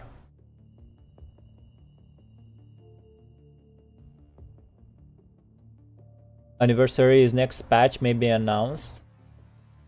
We already have live. Or you think we're gonna drop the patch and already get an announcement for the next patch? Watanabe getting power creep, getting a leap is not a good sign. Maybe you didn't hear it. Will be a limited banner and C will not be added to the standard banner. Ooh. Luna, yeah, Luna is getting a leap. Is not gonna be replaced. I think these leaps are more for balancing the game. Watanabe is quite old, really, 2 years. The latest Watanabe, Nananame only survived for 1.5. He got power crept. In normal time, it is 2 years old. I think they will consider the sync program too, so we might not get a fire unit for a while. The new frames we are getting are Rosetta, Kamui, Teddy, New A rank, I forgot your name, and Alpha. New A rank. The one Godfall Revelation woman is an A. Rosetta, the horsey. I thought Teddy will be the one after Liv. I bet with my non-existent soul that she will be an A rank. They didn't really said anything about the warder. I feel like it's gonna be Teddy. It's Rosetta. They revealed her first with special animation in.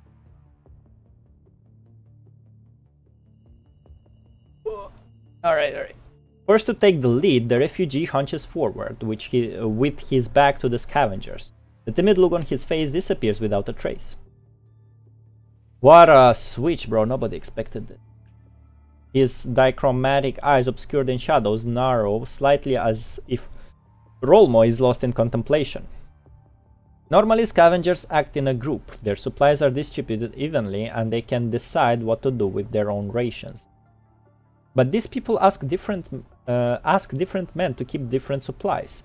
One person keeps all the medical supplies. One keeps all the food, and one keeps all the weapons and ammunition. This way, the group forms an invisible chain from which no one can break away. Otherwise, they cannot live on just one form of supplies. In the apocalyptic wasteland with no stable access to materials, losing food means difficulty in moving forward. Losing medical supplies means endless pain and infections. Losing weaponry means the lack of defense when surrounded by corrupted. Whichever it is, that would be the final decision. So why did I punish horses and let them locked in the cellar? No more horsing around? Yeah, I'm not horsing around. I didn't even log in for the half anniversary. I'm excited for horse. We will Umamusume the frozen land with a spark of hope. Don't remind me about sparks, man. I still didn't get like the tree. I don't know, I got bored. I got bored of it.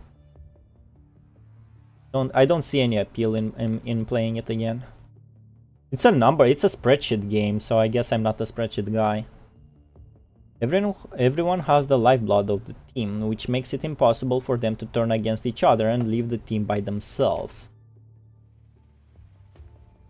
This isn't stupid or clever, but one thing for certain is that they couldn't trust each other from the start, so they came up with this way to restrain each other. Such a classic configuration. Roland can only imagine how the team will end up.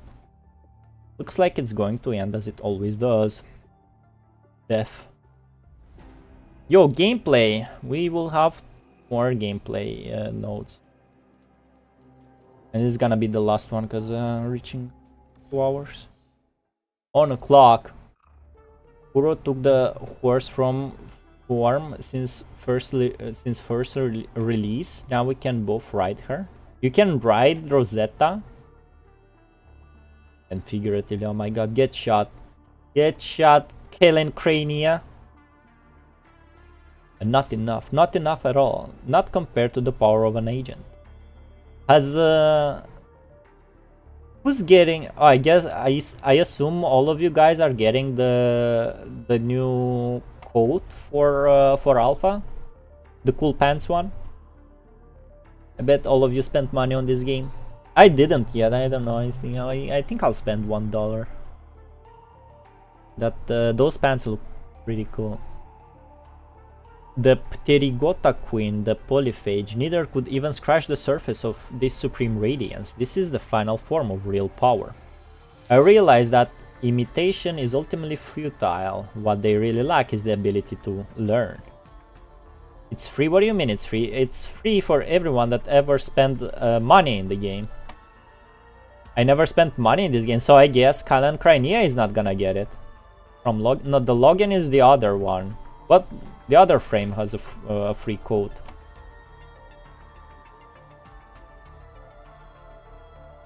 I forgot which one, but I remember there were two coding, quote-unquote free. The one was truly free because you get her on loading, and the alpha one you had to like spend money on the game like at any point, at any time.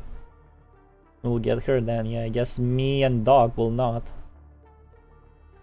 And Rojak didn't spend on it? No way. Yeah, it's a top-up skin, exactly. Fortunately, I met an agent with the same view as me. The gentleman repaired my body and gave me an invitation. He affirmed my knowledge and gave me more strength. Thinking of all the possibilities after that, I could feel my hands tremble. This feeling was unprecedented.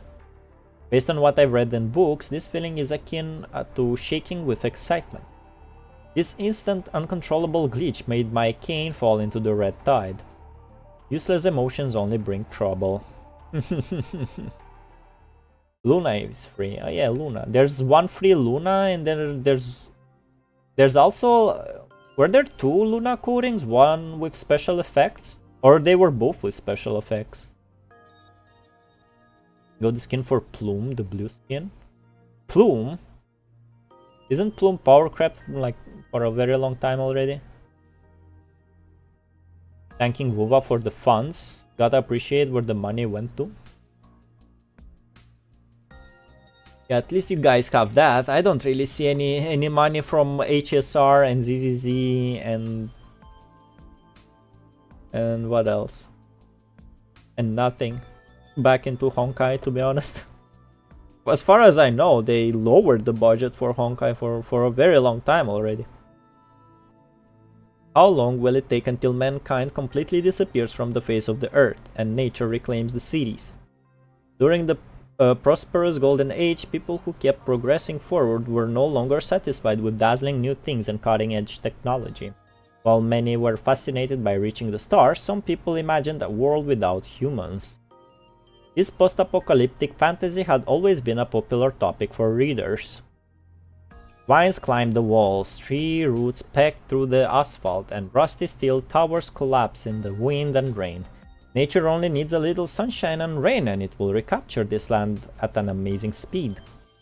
Trees take root, their branches strong, rust sprouts spreading like a blanket. Air smells of moist soil, like a pure land that has never been tread on. But this picture, which is too peaceful, seems rather uncanny for the time. Be careful, it's hard to walk here. Watch your step. Oh boy, we are not gonna talk about HSR. I don't know nothing about HSR. Feel bad for HI3, honestly. It feels like wasted potential because Hoyo loves Genshin money. There's nothing wasted in it, because part 1 ended pretty well.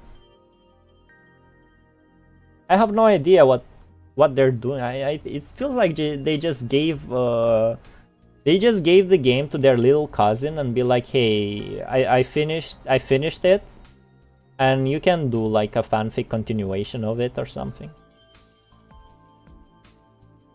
They given passion ZZZ. So I heard ZZZ will have co-op added in the future. Like it's confirmed now. Is there really a CPF? Don't you think it looks a little primitive? Aren't all filters built in cities? Apparently not. It's over there. Zack raises his hand and points forward. Between the heavy clouds and the luscious foliage, a massive dark steel building looms. Oh, it's hard to see with so many trees here.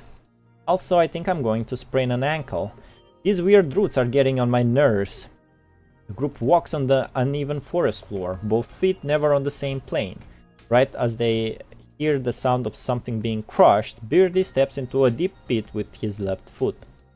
What the hell was that? Beardy hurriedly pulls his feet out of the soil. Looking down, he discovers that he stepped on a cracked, rusty iron plate. The paint on it had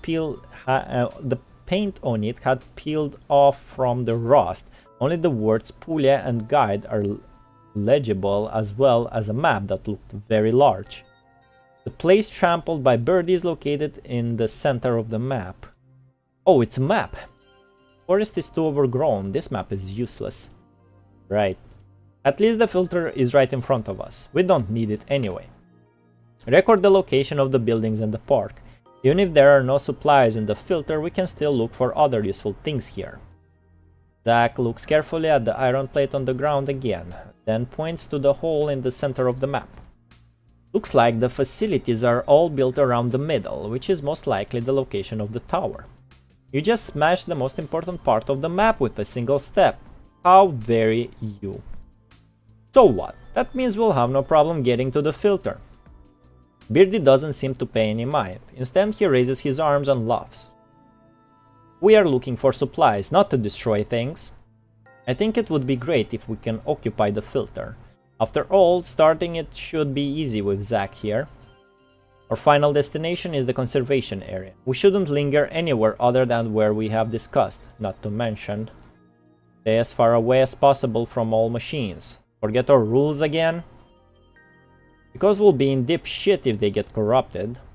Yeah, I remember. Looking away from the iron plate, Zack notices a tear in Birdie's pants. He must have caught it accidentally when he pulled his leg out of the hole. Have a rest and check out supplies. We'll move out in 15 minutes. Bandage your wound. Don't want you slowing us down when the thought gets going. Huh? Birdie looks at his lower leg and notices that he's bleeding and curses out loud. Son of a bitch! I didn't even feel a thing! Why'd I tell ya? Nothing can stop me. Ugh. I don't want your dumbass dying from an infection. Get over here and let me take care of it. We're strapped for medical supplies, but we're in luck. I just saw some plants around here that can be used to deal with wounds.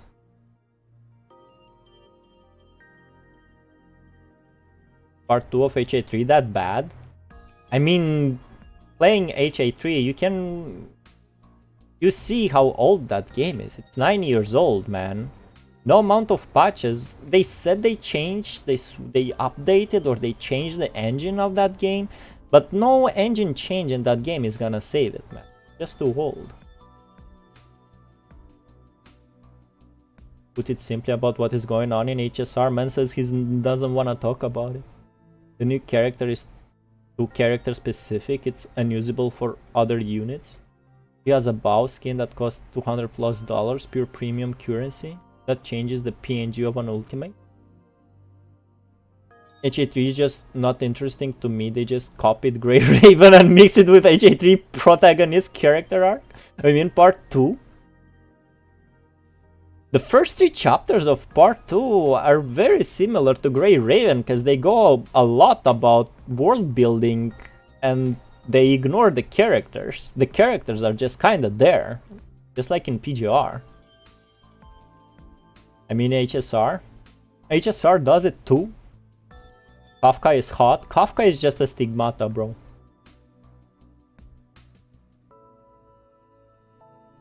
You're not missing out.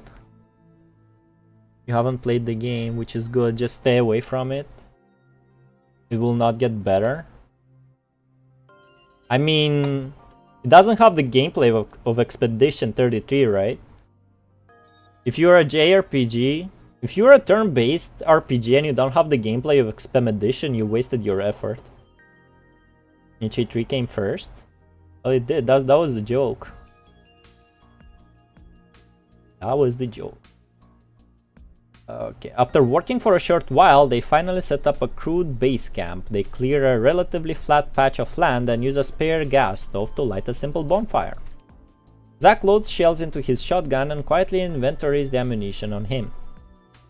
After Quartz tends to Birdie's wound, he sits down beside him and fiddles with a plant by his foot as if lost in thought. Rolmo appears to be nervous, but after seeing that no one is paying attention to him, he just sits quietly beside the campfire. Zack just looks at him calmly, closes his eyes and takes a nap. Perhaps it was because Rolmo had kept himself busy the entire time looking for supplies, leading the way, helping them avoid areas with hidden danger several times. Either way, the trio seems to have grown accustomed to him. They even appear to have let down their guard around him. Birdie adjusts his bandage, then pulls out half of hardtack and throws it to Rolmo. Question mark. Ever since we left the city, I haven't seen you eat a single thing. You aren't made of metal, are ya? Don't starve yourself, you'll need to lead the way here in a bit. Thanks. Accustomed to seeing decadent cities, the Green Forest reinvigorates the weary travelers. Their destination is near. For a moment, they lower their guard slightly and enjoy a short respite during their perilous journey. PGR copied HA3, please don't bring Expedition 33 and HSR in the same sentence. But what? You did it! You just did it! It's an insult. How was the chapter, by the way? The 16? I'm upgrading my solar system in a new weeks. Oh, that's nice. Free energy. How was the chapter? Let me finish this and I'll tell you about the chapter. The dry whistle echoes in the forest. It seems to be an old tune. Romo looks up at Zack while he whistles. There's a peculiar twinkle in his eyes. This place reminds me of a movie I saw a long time ago. There's a scene really similar to this forest. What movie? In a world of never-ending wars and disasters, a young man volunteers on a journey to the tower at the edge of the world in search of a secret treasure that can end the war, thus completing his trial to become a knight. In one scene, the main character arrives at a dark and gloomy forest where he is surrounded by monsters. He fights them for 7 days before finally breaking free, only to find out that the monsters were really, what was it again? Oh, it was the loss and weakness he felt in his heart. The leader of the scavengers, who was a man of few words along the way, opens up a little and shows a rare expression of enthusiasm as he talks about the movie. Who'd have thought you had an eye for the arts, Zack? I sure didn't. I'm surprised you even remember anything about it. The monsters in it were pretty cool. Sounds like a B movie. How did it end? After an agonizing struggle, the main character finally reaches the top of the tower, but there's no secret treasure. It was all in vain. I didn't have time to finish it, but it was toward the end. I just remembered the main character falling on one knee in the tower after realizing there was nothing in there. Zack stands up and imitates the protagonist kneeling down with his sword according to his memory. ¿Cómo puede ser nuestro final? How is this our final destination? Was this in the chapter? Huh. Question mark. It's nothing, just about choked on a heart tag, that is all.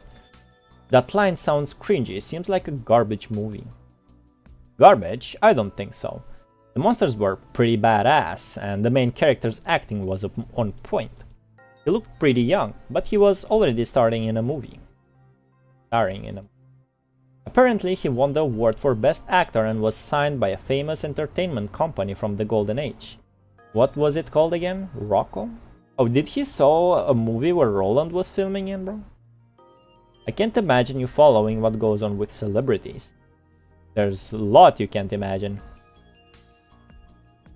The ending was pretty bland, but it's a pretty decent memory in hindsight. Now, this kind of entertainment is a luxury. Tower at the end of the world. Rongominiad? What? What is that? What? What's that word?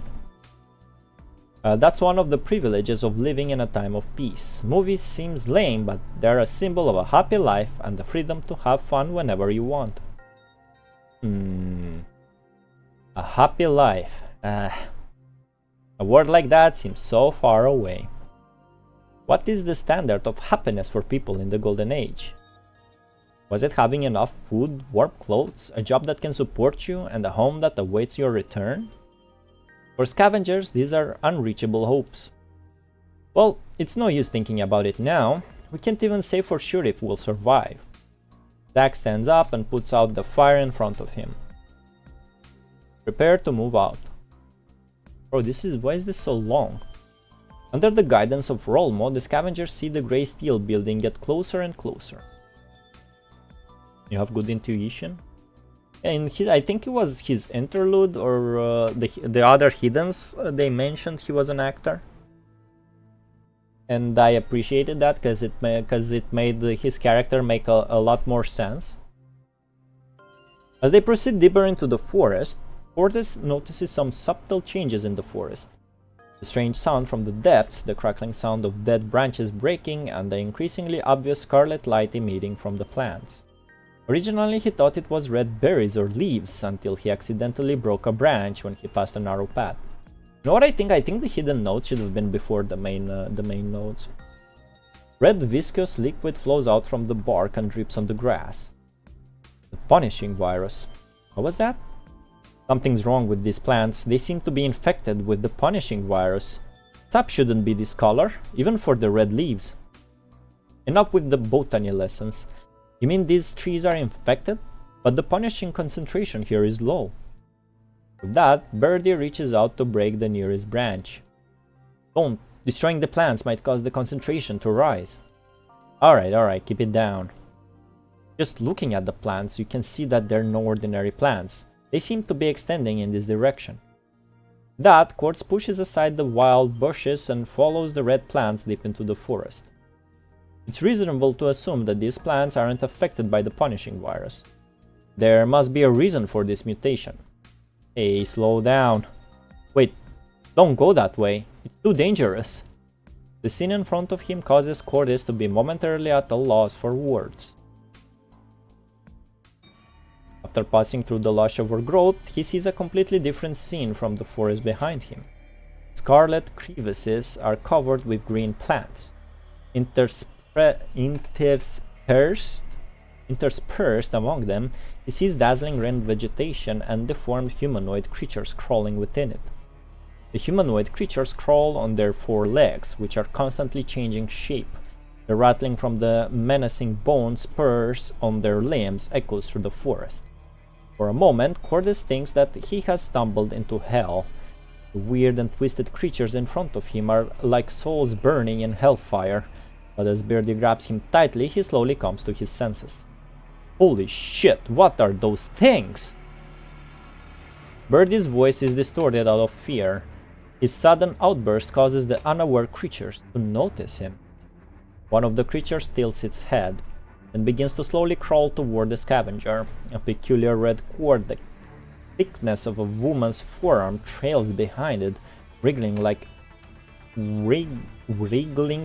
entrails or an umbilical cord. Its chest is connected to one end, in which a red sphere beats wildly. The creature's head, lacking any facial feature, slowly turns to the human in front of it, as if observing him. It lifts up its four legs and stands up, then waddles toward the scavenger like an infant. Inspired by the first creature to stand up, the other creatures crawling on the ground stand up in a twisted manner. Dozens of pale creatures in the forest stand up and turn to face the scavengers. Their bloody umbilical cords drag on the ground with a sticky, oozy sound. Finally processing what he is witnessing, the only emotion that occupies the forefront of the scavenger's mind is fear. And he screams. As they get within close range, the pale skin of the creature's face begins to peel back, followed by the dark red flesh underneath, revealing a cavity in its skull. 2 rows of firm white spurs grow along both edges of the cavity, like a poor imitation of human teeth. He's scared even more. Almost exactly like Cordis, the creature wails from within its round cavity. While mechanically repeating the screams, it puts its 2 hands in front of his chest, one higher than the other. It is the same posture as Cordis with his gun drawn, but the posture lasts less than a second, only to be disrupted by a barrage of gunfire. The creature staggers back a step, then slowly tries to lift up its arms, which has been blown off. What are you doing, just standing there? Zaxiel causes Birdie to suddenly wake up from the nightmare. Pushing Cordis away, the gun in his hand unleashes a fierce burst of flame. The gunfire blasts the creature right in its head and chest. What are you doing, standing there? Even on the verge of collapse, the creature continues to mimic them like a mirror, trying to replicate human behavior. The horrific sight causes Birdie's hair to stand on end. But why won't it stop? Birdie raises his gun to shoot the creature with an even larger barrage. The exposed red sphere breaks and splatters, sending scarlet blood mists into the air. The scavenger bear's skin begins to fester due to infection. White ribs begin to grow outside the broken red heart of the creature. The punishing virus, just like those monsters growing in the red tide, they're all viruses. Run, there are too many of them. It's too dangerous here. Go to the CPF. Go, go, go. Following Zack, Rolmo shouts at the top of his lungs and points to the huge tower hidden in the distant forest. Get a move on. Follow me, straight through here. That's where the tower is. Run! Cordis stumbles, but Birdie yanks him up by the collar. The group dashes past the eerie, slow creatures and through the withered forest. sparing no time or attention to their surroundings. Not even the fact that Rollmok, who initially told them to run this way, is no longer following them. Well, well, well.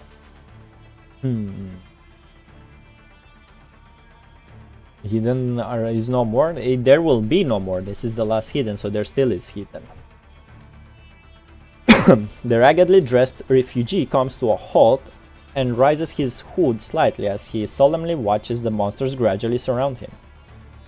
Mother's influence has already begun to take hold. That was faster than expected. What did Cinderelic do? What a pain in the ass. You seem to like Roland, by the way. I like him more than Gabriel, always.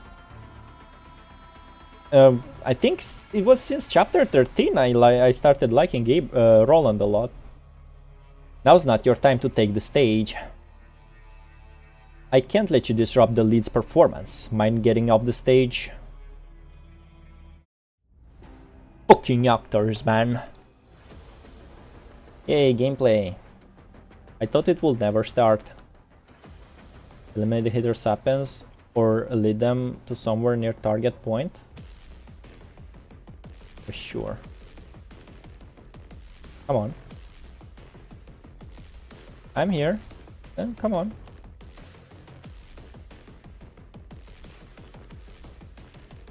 They're not very...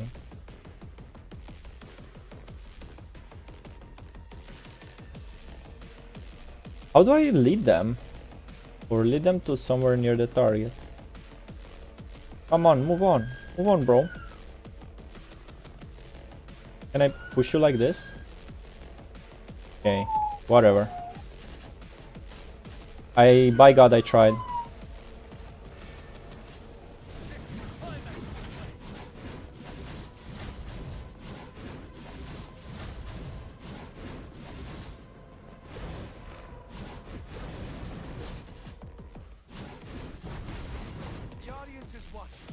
The audience is watching.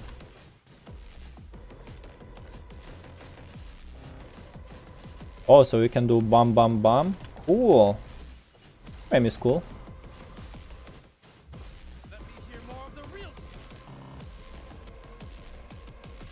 Okay, can I lead these guys then? Hello.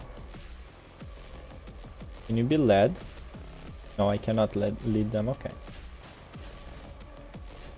3, 4, 5. Okay. No 5. The Roland interlude, there's live interlude after chapter 17, and that's gonna be the last interlude you will ever do. Are you sure about that? What if I wanna do more interludes, huh? How about that?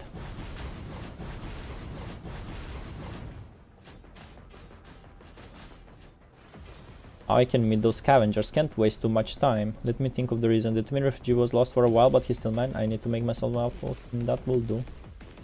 Alright, time to go to the next scene.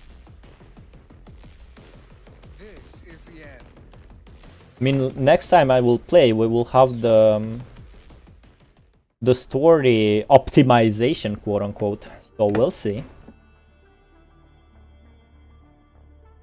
Did we lose them? Looks like it. I don't see any behind us. After running for a long time, the forest and monsters are finally gone, at least for the time being. Scavengers stand in a clearing. The tall steel building in the distance block most of the sunlight in front of them, casting heavy shadows on the field. Central purification filters were a form of hope that people in the post-pandemic age live on. Now they're lighthouses that lead Babylonia to recapture Earth. Several conservation areas have been built around the filter towers, carrying the hopes of many that still wander on Earth. The facilities at the base of the tower are entwined by mysterious vines. Even after standing in the wind and rain for decades, the white paint on the tower still remains clearly visible. CPF 040. We made it. Zack cannot help but take another 2 steps forward. Only by looking up can he see the tower. Isn't it tired? The red light at the top of the tower looms in a gray sky. Bro, this node is too fucking long, bro. I shouldn't have started it. Looks like the tower. Wait, where'd that bastard go? Birdie's loud outburst echoes in the clearing, startling Zack, who has been looking at the tower in contemplation.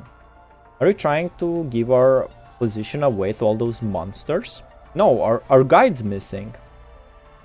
Rolmo. Rereading? No way I have only two interludes left. Looks like we got separated when we ran away. Looks like he's a goner. Goner. He could barely stand on his feet. Guess those monsters tore him to pieces. As soon as Birdie speaks, they hear a rustling of branches and footsteps coming from the forest as if something is approaching. Zack immediately raises his gun and points into the direction of the noise. The tension in the air causes the trio to freeze. The bushes shake, then a dirty grey figure emerges from within. He raised his hands in horror when he sees the barrels of guns pointing right at him.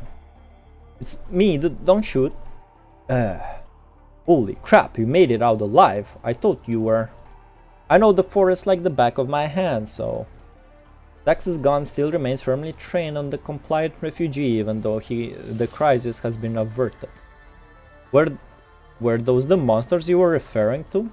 Yeah, I warned you guys, didn't I? Rolmo nods in panic, as if the men's guns are more frightening than those monsters. He carefully observes Zack's expression and adds in a low voice.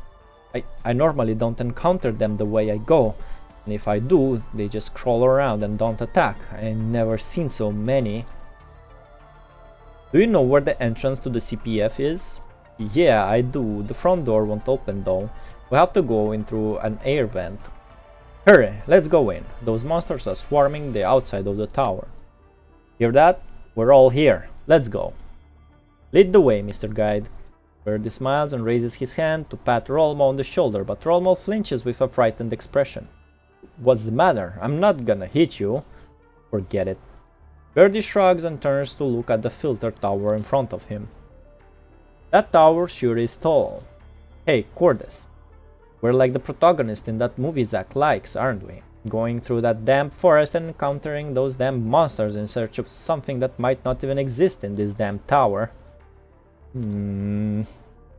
Zack remains quiet and sighs. No way we're the protagonists. The protagonists are out saving the world. No one cares about our story. Even a B-rated movie might be better than our current lives. But at least some people will see us fighting to survive. Scavengers gradually approach the CPF in silence. Bro, how long is this? At this time, none of them are aware that they stepped foot onto a stage for a performance that has been planned long in advance. Like it started way back even before they were in the forest. And then they went to the forest. And then they even got a camp in the forest. And then they moved in the forest. And then they saw enemies, gameplay. And now they run from the end. Bro, this is like... Too much thing is happening for one node, bro. The only spectator is gazing from the chaos deep inside the tower through the winding vines that entangle the forest and the vacant eyes of the hetero creatures. Wow, that rage was on time. And the next one is the story node. Alright, about chapter 16. It feels like chapter 12 all over again. It's like this game is getting retcon like for the third time already. And my criticism of this chapter is the same as in all the other chapters I played. The main characters don't do shit. Lucia had like one line, Lee didn't do anything. They showed Liv at the end having some realization, but nothing happened to her. Like, it's not the first time Liv was saving people on the battlefield. Like, yeah, thanks like for showing me that in details, but they didn't do nothing to the characters. And the twins, I mean, I look at the twins and I just see Nier Automata, and you know, Nier Automata is way cooler than this. And like, I remember I saw Vanessa before this chapter, and after she did all the war crimes the first time we met her, but I still see her as a bitch that should get punished for the things she did. Like, once again, I like united my mind with Luna, and suddenly Corona wants my ass, but like Vanessa kills constructs, which I assume are not cheap. She kills them like without hesitation. Everybody just forgot that. And they mentioned like, hey, we actually had a little bit of peace, which is like, no, you didn't. The fucking red tide was coming after you. And just like, we had the red tide appearance, and then the Echo Area stuff happened. There was no fucking peace. You were not winning shit. I think they mentioned like, oh, we have this amount of camps and this amount of like livable zones. I forgot what they call them. Conservation areas, and we're doing so good. Like, yeah, sure, I didn't notice that. All I noticed is how the commandant was like tossed around by everyone, and he was in every fucking team except his one. I still think I like chapter 13 more than this, just because the main characters did some shit, you know? Luna did shit, Lucia did shit, and the commandant did shit. This chapter is basically a prologue to the next. How long will you guys keep lying to me, man?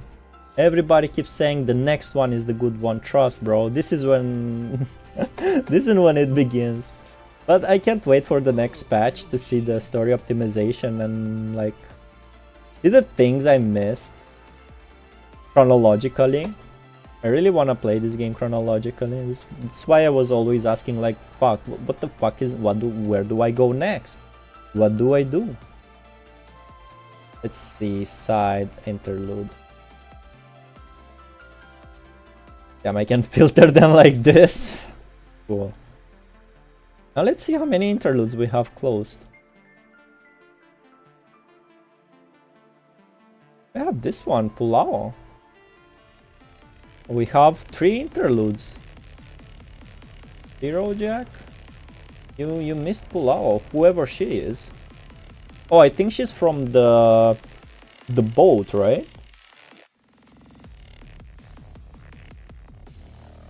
Choose subordinate or something. Fair opinion, honestly, the piece was that there was less normal corrupted until the heteronation arrived. Heteronation? Well. Well, there still was the red tide, right? I guess when they nuked the red tide, they thought they were safe. They didn't. You know what this game misses that HA3 had a lot? It misses funny slice of life moments. Like that one hidden story in some chapter when you were just playing like a normal ass mission of leave Lee and Lucia in the past. Needed more of that. Like normal slice of life. Like what how the fuck is even I don't even know what. I don't remember the last time like Commandant had a normal ass interaction with his subordinates, you know, like outside work, like drinking coffee with them or eating pizza, you know. That interlude is unlocked by ER00. We will see it in the next patch. And I am going to do my dailies. The beach one? No, he means the ER, not the EX. Right? This one. I have to do this one. Look, it's Changhu. Yeah, I can't wait to see the story optimization and see like how, in what order I need to do these. Oh, it's just events. Voting record? Yeah, ER0, he means this one. This is Pulao. This is Pulao. Excuse me. There's are these ones.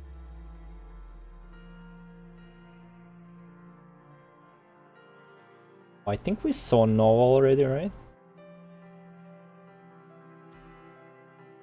Alright, anyway. I mean the slice of life. I mean, you want me to talk again about the consequences of chapter 12?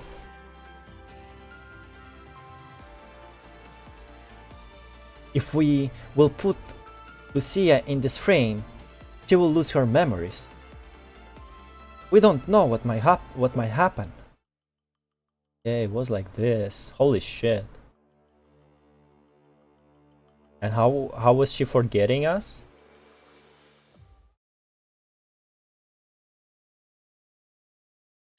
Can't review this.